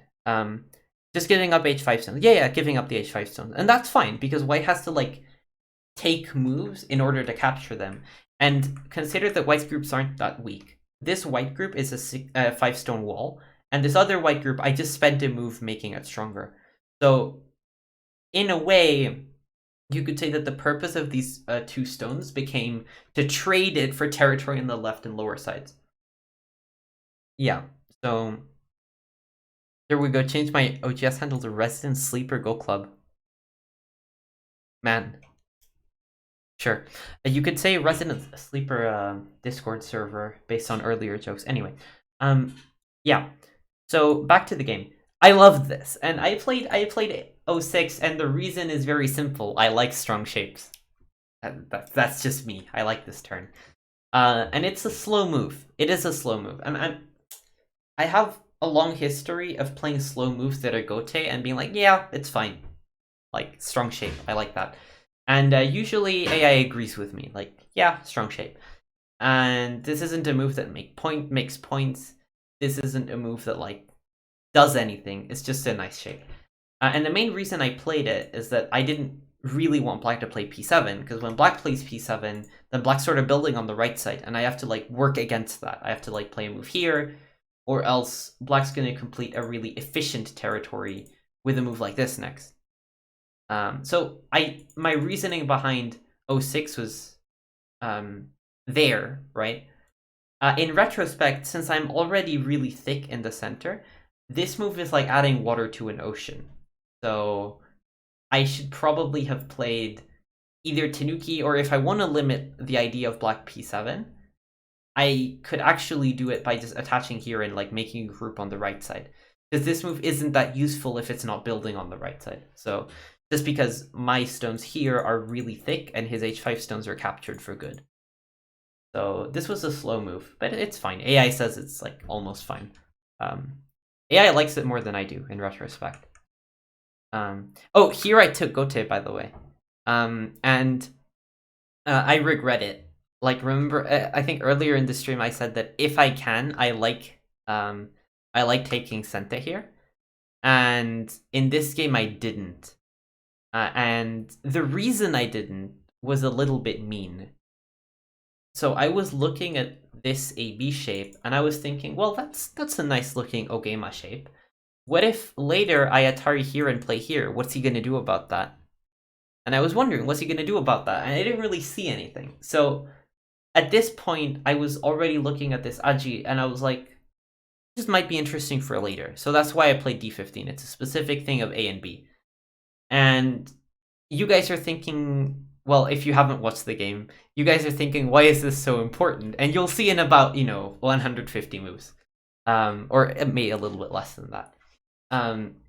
Yeah, foreshadowing. Yeah. So, but I did take Gote here, and probably I'd rather Tanuki in retrospect. Probably. Now, given how I won the game, maybe I wouldn't, who knows? Okay, Tanuki. Here. Yeah, I played R6. And R6 is sort of the natural follow-up to this move. And the idea is that I want to mess with his corner shape.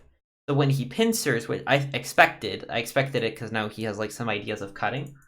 What I did, I read this sequence out, and the whole plan was that he keeps his corner. I reduce it a little bit with like BB. But more importantly, I get a really strong wall, and C looks silly now. So like C looks like it's too close. At the same time, I take Gote here. And now, like, I think a lot of players would be really uncomfortable with this, because I have this like really thick, really like mammoth strong type of structure, and I'm not doing anything with it. And people don't like that. They like tangibility. They like territory. And if you build influence, they like the influence to be doing something. Like, they want to see where it's building. And I'm not really like that. I'm just like, I'll make strong shapes and it'll work out. And this is sometimes a good thing and sometimes a bad thing. And we'll talk about that later in the game, because in this game it was a bad thing. Yeah. In this particular game, AI says white plays like here, black plays like here, which indirectly like decreases the effect of my influence while just building a corner. And it says black's up by about 2 points or something like that. So black has a slight advantage. I don't care. I like this for white.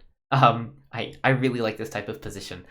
So that's just me. And this is maybe a problem with my understanding of Go, but this is just a way I'm used to playing. And of course, black's fine. I'm not saying I'm better. This is perfectly fine for black. I just like playing this. And then black played a really bad move here, in my opinion. He played a Q10. And Q10 is trying to say, oh, I play from this stone and I make a group. Fine. Imagine this stone wasn't here. Black really wouldn't want to put a stone this close to white's wall. Black wants it over here, like the AI wanted it. So when he played here, what white's supposed to do is rub his hands together, right, and say, I play here and I'm going to make the life of this group impossible. White wants S15. White shouldn't want S15. We'll talk about that also in a second. So what I should have done here is pincer. And this black group is actually really weak because it has no base. Ever. Like, even if you, like, attached here, or something, this group still doesn't have a base because white can always play s9. So that's the this group over here that's really thick and is on the first line, that has a perverting effect on the whole game, where white can get away with stuff that usually he isn't able to. That's what I like about thickness. So black's group is actually surprisingly weak and basically just has to run for it.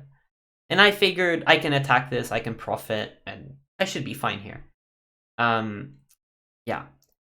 What I did here was really bad, in my opinion. Strategically, it's a terrible choice. And then I even made a Joseki mistake, and that this made the game really bad for me. I played S15. And the idea of S15 is... I understand why I went for this, I guess. I mean, I should. I did it like a week ago. But I don't think it's a good move. Idea. If black protects the corner, great. Good exchange will help me in the fight. If black takes the corner... The chat was livid about this. Okay. Yeah, chat... Okay. I mean, I guess chat should be livid about this. Like, chat... Okay. I'll explain in a second why I did this. Okay? So... Okay, I'll show the sequence and then I'll sort of explain why I did what I did. So I was expecting this Joseki, because this is the normal Joseki. And what I was thinking was, haha, black has no points. And the the reasoning behind this is like, oh, if black ever plays A, which is like a usual move, then that doesn't matter because I play S9. So I was like, wouldn't it be great, like in general, my plan was, wouldn't it be great if black has a territory on the right side, because then I play S9 and I reduce all of it. Or I even play like T9, So I was like, black making territory on the right side doesn't matter to me because I have all of this nice endgame. That was my thought process. And that thought process is indescribably dumb. Because I don't know what type of human looks at this mammoth shape, right? Looks at this board position and this mammoth shape. Oh wait, the markings are gone. Right? And says, oh, I have this endgame. That's not what white should be looking at. White should be looking at, let's play here and make these stones regret that they exist. Like, that's what you do with a wall. But what I was like, ooh, look at this endgame, So I figured that taking the corner was fine. And it's not that bad, actually. You'd be surprised at how not bad it is. It's actually decent. In my opinion, after Q12, white is quite simply better. Like, I like white's position here. And I think the black's going to suffer with the group, and white's going to get profit little by little, and that this is a very pleasant game for white to play, and white has a lot of control. Which I always enjoy. After this, I think the game's okay. Better for black, but okay. But what I did, I made a mistake in move order, a really critical one, actually. I cut first. Oh, jumping point. Yo, how's it going? Yeah.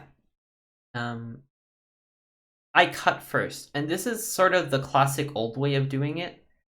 And like some of the old Josekis include, like, I don't know, this, and then Witanuki, and these old Josekis are outdated. And this is where my limited Joseki knowledge comes in. Black plays this, and now when I attach, black doesn't let me live in the corner. Black plays this way. And the result of this sequence is that my group isn't really settled. It has to run. Of course, I took black's corner territory, but this is nevertheless, this is kind of a Joseki, but it's better for black locally.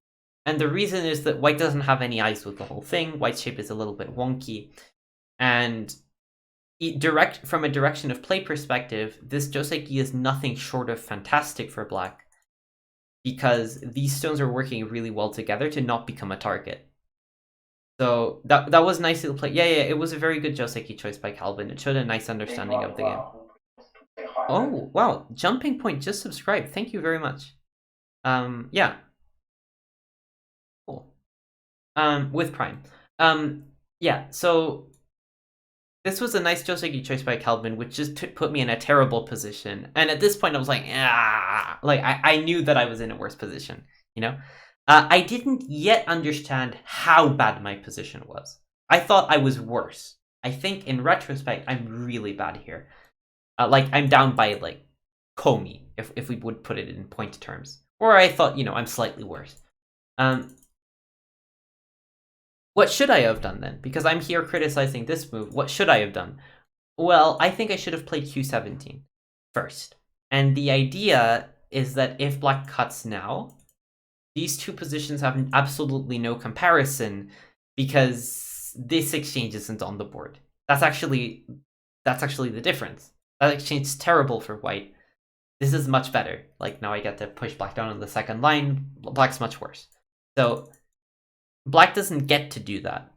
What black usually does, as far as I know, is either block, which lets me live in the corner as I envisioned, and I believe, white can, if he likes, white can now cut and get back to that Joseki shape that I showed you guys earlier. And that's much better for white. And the main reason is that in this particular sequence, first of all, that this is just locally better for in the game, this was just locally better for black. Like my group's just this weird dumpling. Like it's a Joseki, but it's a better for black Joseki. And from a direction of play perspective, it's just perfect for him. So by starting with the attachment, I would have gotten black to commit to playing here. Alternatively, black would have played here first, which I believe is also a Joseki. And then I would have gotten, I believe, this move in. I don't think I can... If I Hana, it gets complicated because black Hana is back and this is some weird trade. So maybe I could imagine that what would have happened is like this or something. And then... Is this group alive? I don't know. I'll tell you, a lot of players would do this to like pretend they're playing endgame, but in reality to be safe. I have no clue if this is fine for white. I think it should be. So maybe a safer move would be like here, where black protects and the white actually takes Sente. Yeah, this one's safer. So such a living sequence would be much better for white than what happened in the game. Because like this, I don't have any weak groups. And just like my influence isn't that useful now, black's influence also isn't. They're strong shapes, and strong shapes are inherently very valuable, but it's not like they're building anywhere, right? Like, in my opinion, strong shapes are extra OP when they're working with each other to, like, build something. Now, the reason this is kind of nice for white is that, after all, I do get this nice endgame. And ultimately, black makes no points, I make some points, and I get Sente.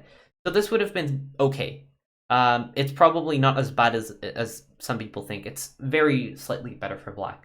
According to AI. I also think white's fine here, basically.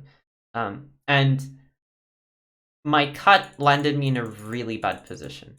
And in the next few moves, I think it's possible to see me reacting to that. Like, I played in a way that showed that I know I'm behind and I want to do something about it. And in my opinion, that landed me into worse trouble. Oh man, yeah. So, yeah, at this moment, what white should do is extend, because obviously, right, you don't want to let the Hane on the head of two stones just cripple your shape. And the secondary idea behind this is that because of white's strength, it's actually still possible for white to take black's ice space on the side of the board. I did this later, and then black's whole group is weak. So black sort of has to react to white's extension. So that might be by just making some ice shape on the right side, or that might be by jumping. In any case, I'm probably going to get a move, and then probably I can come back to the top side because that's big. Sort of the biggest area left on the board. Or I could keep harassing the right side if I can find a way to do it. Either way is fine. The main point here is that I should be looking to play this shape point. Now, in the game, I had an idea. I was like, well, this group is sort of fine. What if I pressure this other group? Now, disclaimer, I am in Byoyomi here. I got into Byoyomi relatively early this game. Usually in these tournaments, I try to not be in Byoyomi before like move 100, but 30 minutes is tough. Only 30 minutes. I'm in 32nd Byoyomi. I played M17. And M17, it's sort of the type of move that people gravitate towards when they're behind. Yeah, it is overplayish. It's very overplayish. Yeah. So the reason that people gravitate towards this type of move is that when we're behind, we try our best to get that back in territory. So what you'll see very often, and I've done this myself, is that if I see I'm in a bad position, I give my opponent like a really polarized lead. So I'll take something I like a lot of territory or something like that, and I give my opponent a lot of influence in exchange, or I have a bunch of weak groups, and I challenge my opponent.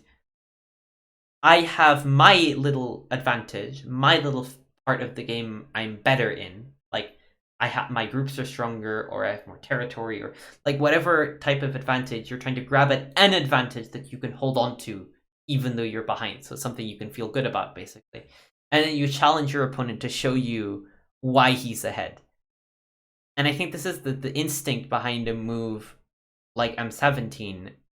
I'm trying to ignore a shape issue because that's like spending a move. So I'm trying to like ignore my issues to make a territorial move, you know? Now, the reason that's weird is that, like I said, when we extend, we put a lot of pressure on Black's group. And I think during the game I underappreciated this. That Black would actually react. The Black would react. I sort of expected Black to just play on the top side. Which was not, it wouldn't have happened. So this move is really bad because it lets him get this Hane. Yeah.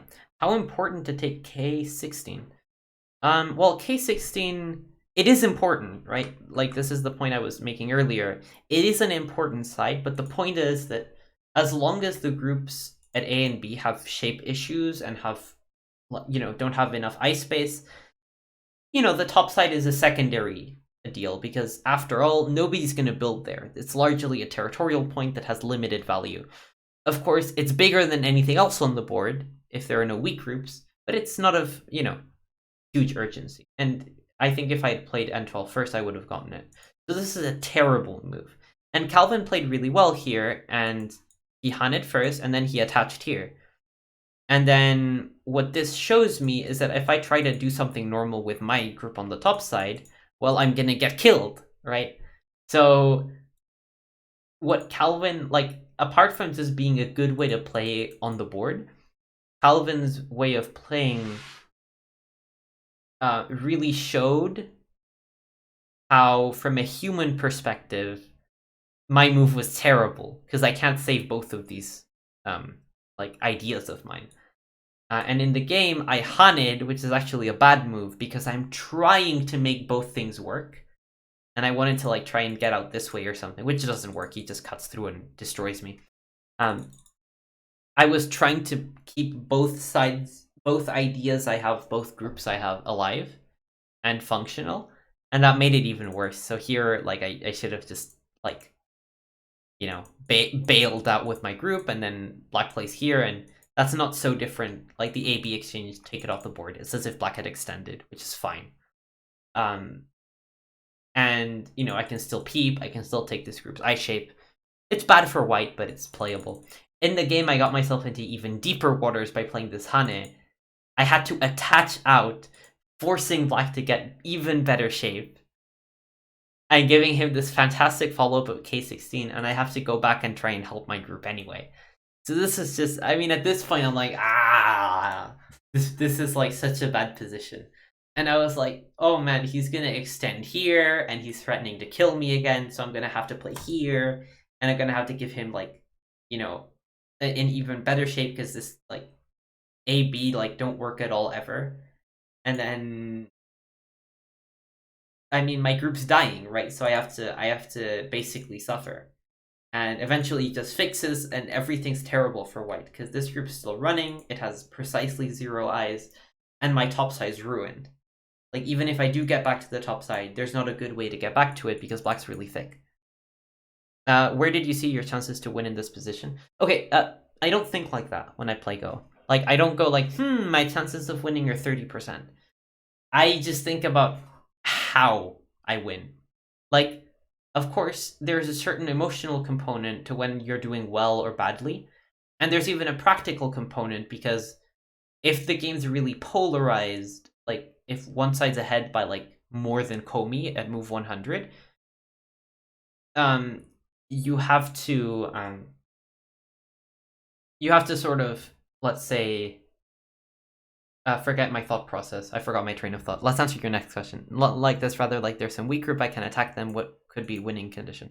Oh, that's another really good question. Okay, so like I said, usually aside from like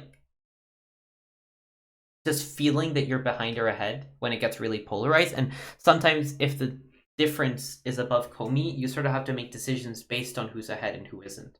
So like eventually you have to alter your behavior. Like I think if the game's roughly in the vicinity of even, or you're not sure who's ahead, you play normal moves. You play the best move. If you're slightly behind or slightly ahead, you can modify your behavior to be more or less risky, etc. But okay, how do I find win conditions? Well, I'll tell you what I was thinking here, like at this particular point. At this particular point, I had one desire, and it's to survive. That's how bad I felt. Like that's how bad the position was for me.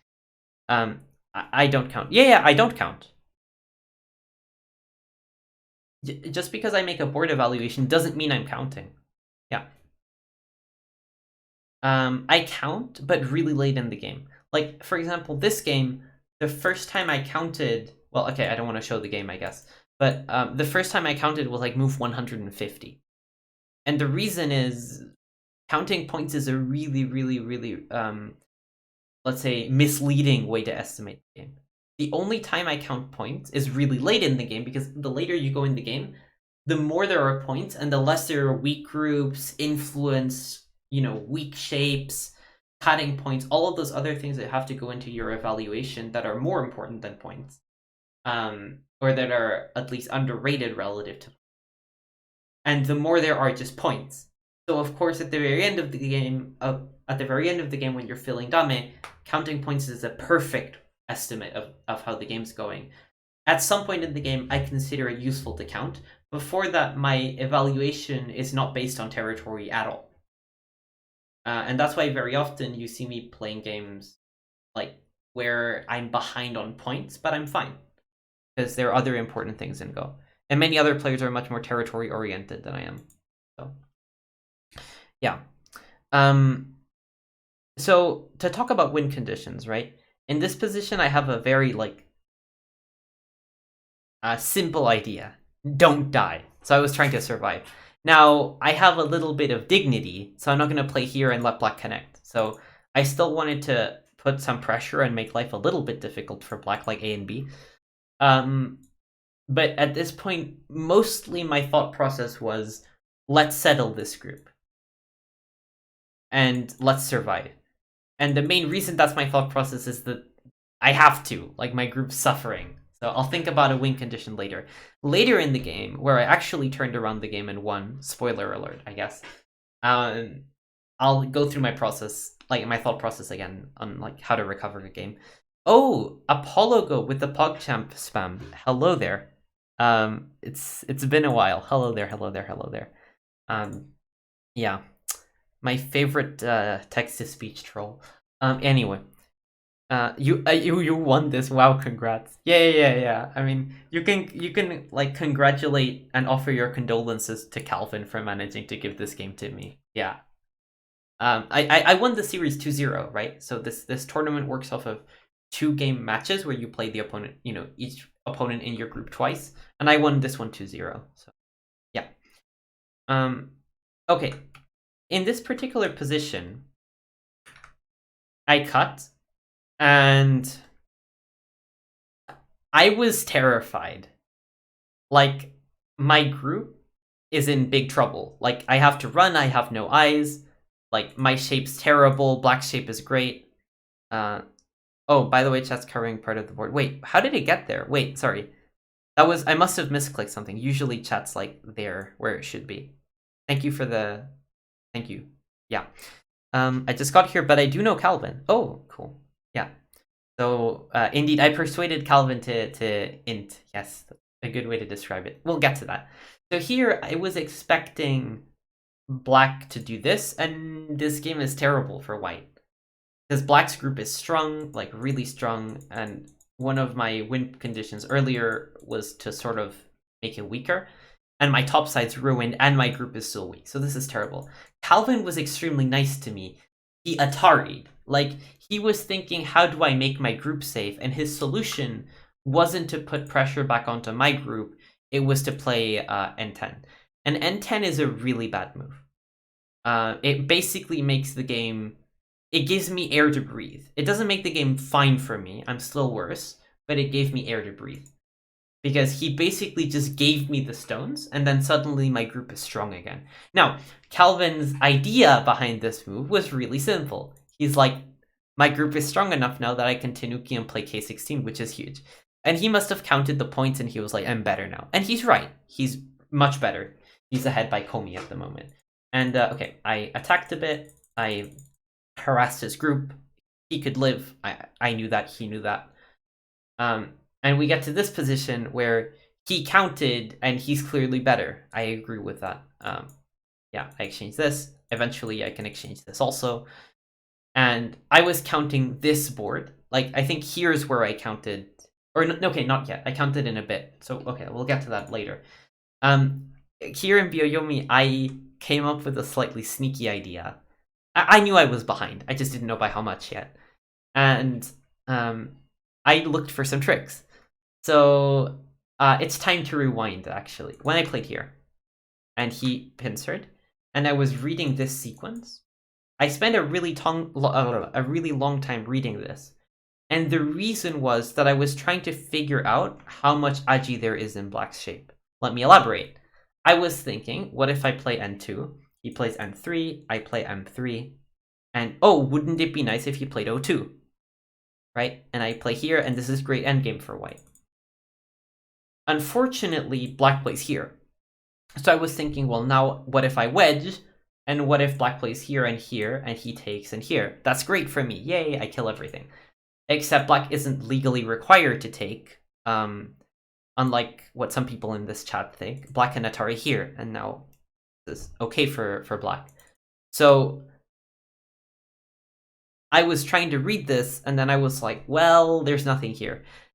But then the next thought I had was, well, what if I turn first, threaten to start a ko, right? Threaten to start a ko with T1. Then if he answers here, now when I do this, right? This is Atari. So black's dead. So I was like going through this. Now the problem is that now he can extend and just connect on the first line. And then this exchange is really bad because it hurts my outside shape a lot. So there wasn't really a way to make this Aji work, unfortunately. But I decided, it's important to keep in mind for later.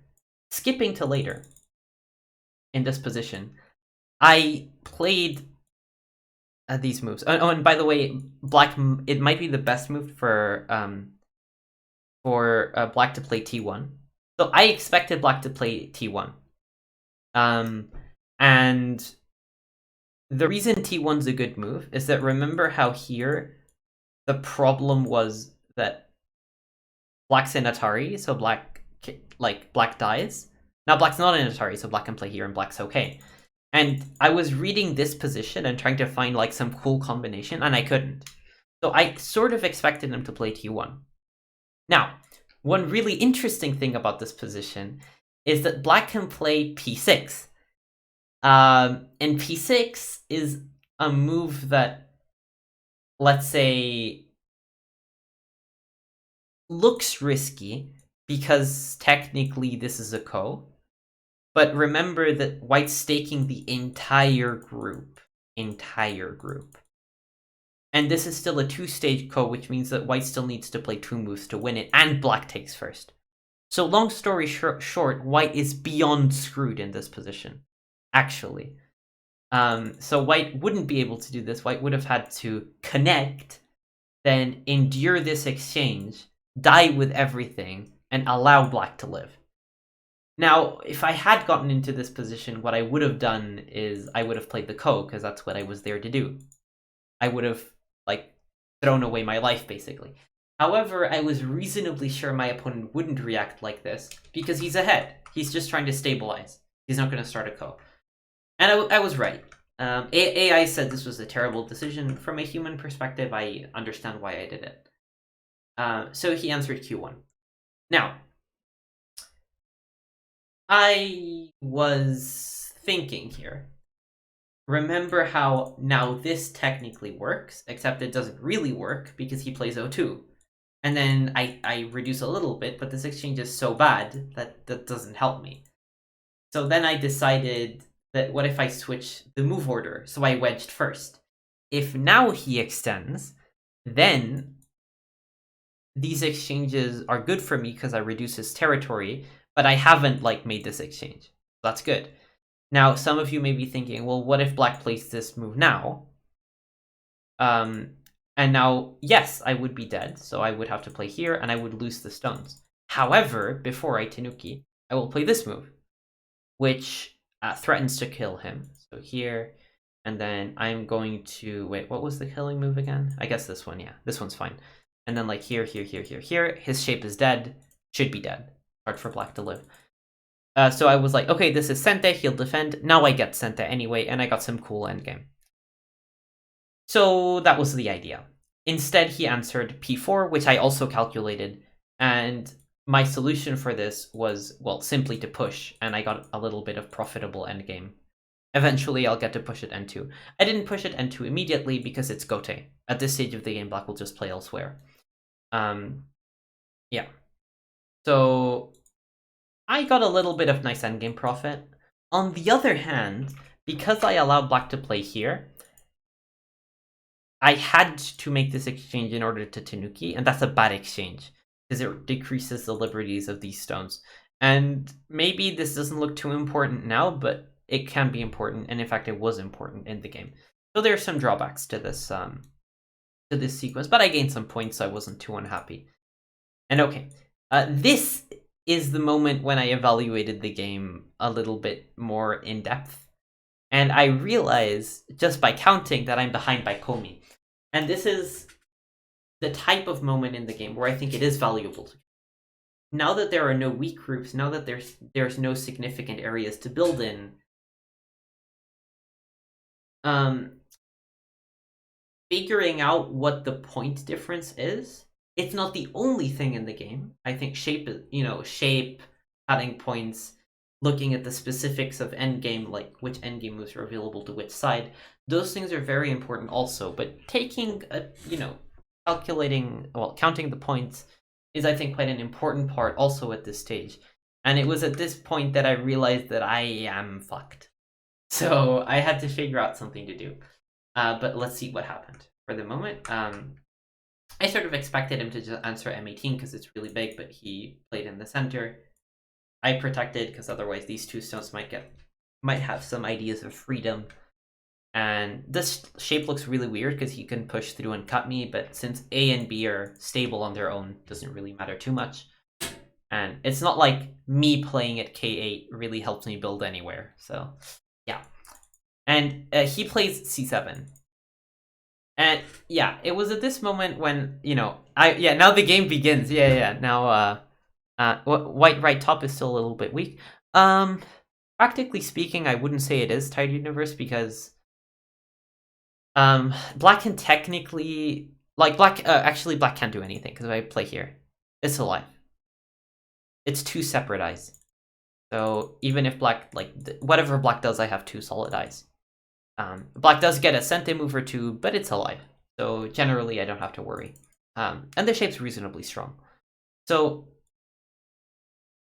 yeah, at this moment, I was like, well, if I play here and then black just connects his stones, I'm behind by like 6 points. That's not helpful. And then let's rewind again. This is a game of rewinds. Remember how all this time ago I played d15 because I was like, this Aji looks really nice. So then we go over here a long while later, and I was like, this Aji's really nice. Again, same thought process, just a long time afterwards. And this also brings to mind a little bit what to do when you're behind. So up until now, my win condition has been to survive, right? Like Jumping Point asked earlier, like what's white doing? And at some point, the game got so bad for me that I'm literally just trying to stabilize my group, right? And later I was trying to attack his group and profit a little bit off of it. I couldn't really try to kill it. That would have been ludicrous. And then I played J17 because it was really big and I got this end game, So I haven't really done anything after stabilizing. I've just been playing big moves. And this is when I realized how bad the game was. Oh, Cornell Go has followed. Oh wait. Wow. That's Cornell. That's like the Cornell. The Go player Cornell. I guess. Yeah, welcome. Thanks for the follow. So yeah, you're well known, dude. Cornell, yeah, the Romanian one and only. Yeah. So Cornell used to stream on Twitch, and I think now he doesn't do so often, but he still runs a YouTube channel where he uploads like a lot of I think commentaries of games, both pro games and like some student games, etc. I really liked that you did a series on Fujisawa Shuko versus Chochi-kun, because I've looked at those games. I think those are good games, so it's really cool you did commentaries on those. So yeah, he has a YouTube channel if you want to check him out. Yeah. Back to the review. Yeah. Oh, and Black Bull's here also. Welcome. So back to the game. At this point, I have to say that one of my, let's say, advantages as a player, right, is that I have a lot of experience in terrible positions. Oh, thanks, Carnal. Yeah. Arnold's also a skier, true. Anyway, so one of my advantages as a player is that I was a really bad player for a long time. So what I mean is that I would routinely fall behind, like every game, and routinely I thought I was ahead. So my solution to this was that I became really good at playing from behind. And I was a really aggressive player, so I always played like I was behind anyway. So I got really good at stirring up trouble. Really good. Like, I'm really good at this. Like, I'm bad at a lot of stuff in Go, like a lot of stuff, but I have this, like, skill that I've developed, right? Which is that I'm good at making a mess in in positions where I'm behind. And this came sort of in handy here. Yeah. That sounds kind of Weltickish. Yeah, exactly. Yeah, Jonas is also very good at this. He's very good at making the game complex when he's worse. And fortunately, I've improved. I'm a slightly better player now, so sometimes I can just win games by playing well. Sometimes. Occasionally, I find myself in, like, deep mud, and I have to pollute the game. Yeah, pollution's the solution, yeah. I don't think Jonas has ever thought he's behind. Oh man, I wish that weren't true. It's hyperbolic, but like, if we take that statement figuratively instead of literally, it is very true. Yeah, Jonas Veltica is that type of player. So anyway, so now I have to say this position is not my best work. I have come back from positions that were much harder to get back from than this one. And in this case, also what white has to do is very simple. Because I was looking around the board and like everything settled. Top side settled, center settled, lower side settled. There's like nothing for black to worry about, except for this. So I have to say that even though I do think I'm relatively good at this, I'm relatively good at finding trouble when the game's bad for me. This is like the only thing white can do. There's nothing else on the board. In fact, if I were black, I would have played here. You know? Because that's also a big move and it fixes the problem. So, you know, I'm good at this, but at the same time, like, this is the only move. This is the only thing white can do to try and make the game fun. Because if black closes off the left side, it's over. And, okay, from my perspective, I'm just trying to make the game as chaotic as possible now. I'm just trying to, you know, like, within reason, I'm still trying to play moves that, you know, are okay. But I want to make the game confusing. And most importantly, I want to take away black's security. So what do I mean by that? Black's clearly a territorial player. Like, he values points and he counts them. So he's attached to his points. You know, he doesn't want to let go of his territory. And one thing that's very good when you're behind is to pretend that you're taking your opponent's points. Because a lot of people really look at the tangible, right? So I've said this before, if you're behind, just make sure you're at least, right? You're at least ahead on points or even on points, and then force your opponent to punish you. Because then your opponents are like, I have to do work. So now let's look at Calvin's perspective, right? Calvin wants to keep the left side. He wants to do like this, and then this. Like, of course, I'm not going to do that. So, okay, wait, let's make it more realistic. He would have liked me to play this and him defend this, and then he has the left side. And then he counts, and he's ahead on points. He's just better. That's where, you know, he's fine with that. Like, that's what he wants. As soon as I play this move, I'm threatening his territory. I'm saying I put a stone in your territory and it's gonna live. And that's scary for someone who's ahead.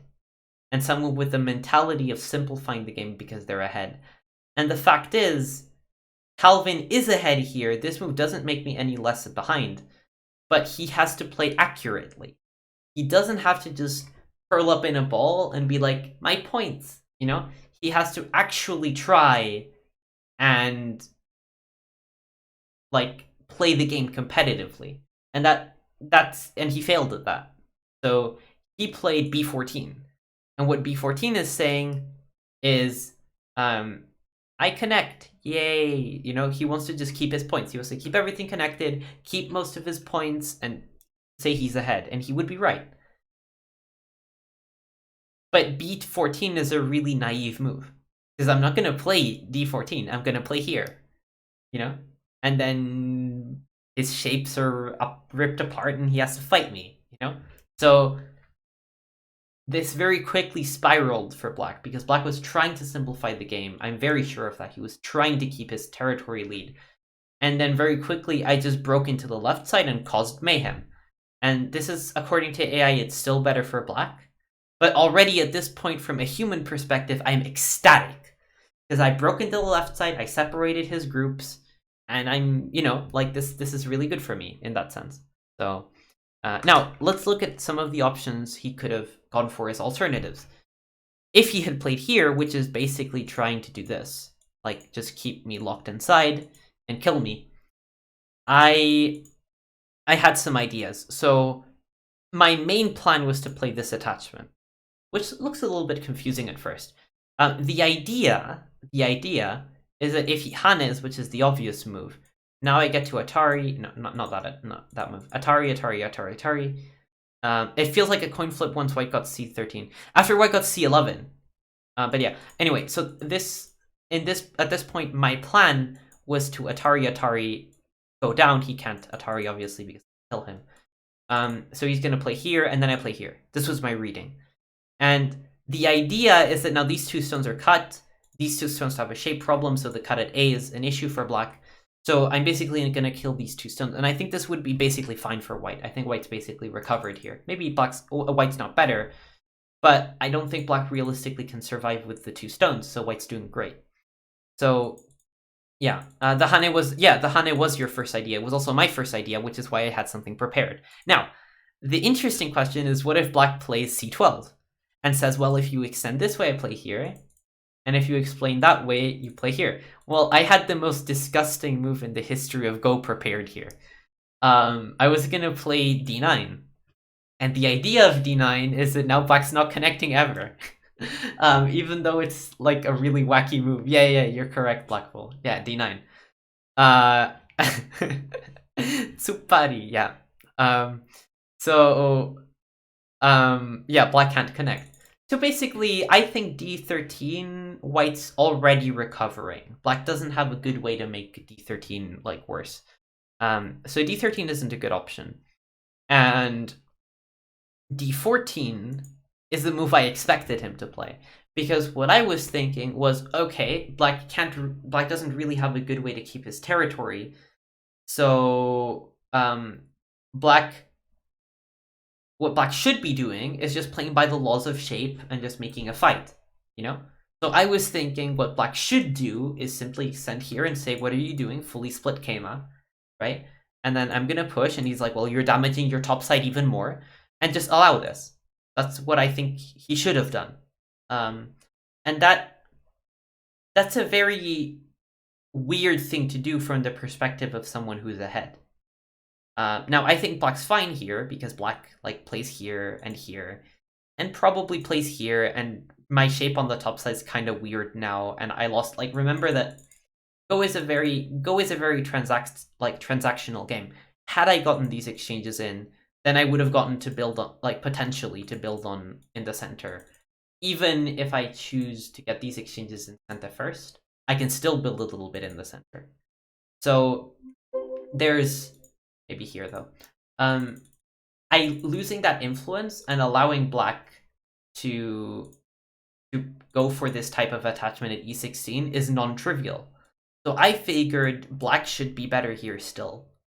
Shape Sealer, thank you so much for the follow. Yeah, good name for a Go player. So I figured this was fine. I mean, my shape has a lot of problems. Black can even consider g17 and stuff like that later. So there's, I figured even if black just settles his groups separately and it's like, oh, I live at c18 and I live on the left side, I figured that's fine. Because the reason that's fine is that even though this side got broken, black B and black C break white's shape on the top side and are expensive for white. So I figured this was okay. On the other hand, I figured that this is the thing that would make him the most uncomfortable. AI actually thinks, if I remember correctly, that black's a little bit better here, but the only move that really preserves black's lead is sort of funny. You play here, now you play on the second line, because you don't want to allow white to get this very profitable peep, and then you play here. The idea being that white doesn't really have time to cut in a really meaningful way, because white also has his own shape problems. So maybe after a sequence like this, white's forced to come back, and black has sente. So white reduced black's territory, but black got sente. And apparently black's still ahead by nearly Komi here. My computer is happy with the d13 Hane. Okay. Well, the d13 Hane is probably good from a shape perspective, because I think what a computer might say about this position is black shapes are fine. But from a human perspective, you don't want this to happen to you, because you're getting cut, and that's unpleasant. Actually, is this the continuation that the computer has in mind, Yakako? I'd be very interested to know. Like, okay, it will C11. Oh, C11. Yeah, I also saw C11. I didn't mention that, but I saw it. And the idea is that after white plays this, then black connects anyway. And this is a reasonable variation for black, but I would have taken it as white. And the reason is that white gets to do this, and then black shape looks a little bit silly. Like, look at this. So I was like, I gained a bit. Like, it's true that this is one of the ways that black could have dealt with this. And it's one of the more, like,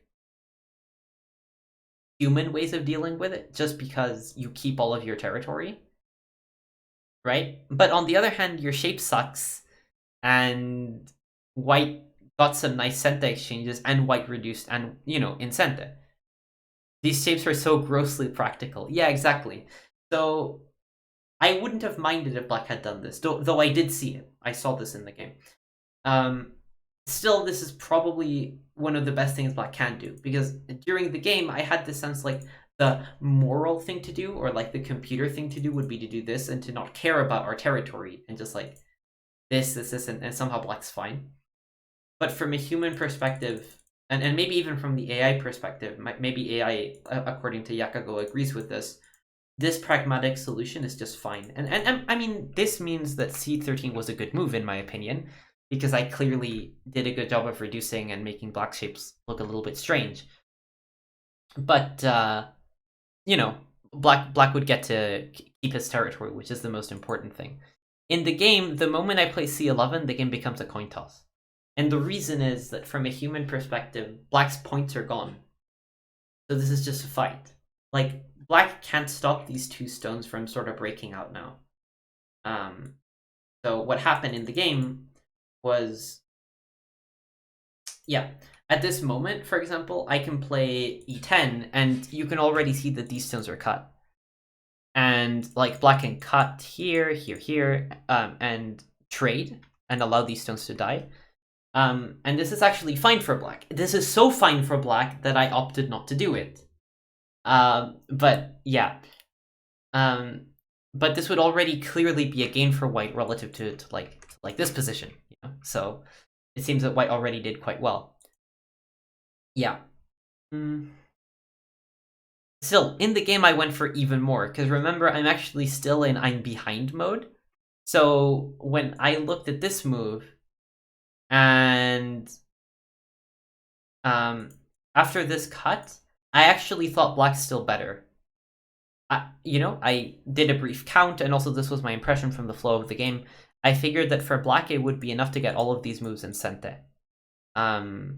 Yeah, just this, I guess. Just these moves in Sente. I figured that this is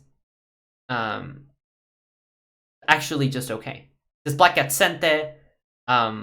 Like we mentioned, these stones really just destroy white's influence on the top side, which means that white's going to lose all of these invisible points. I call them invisible points, just points white would expect to make in the endgame.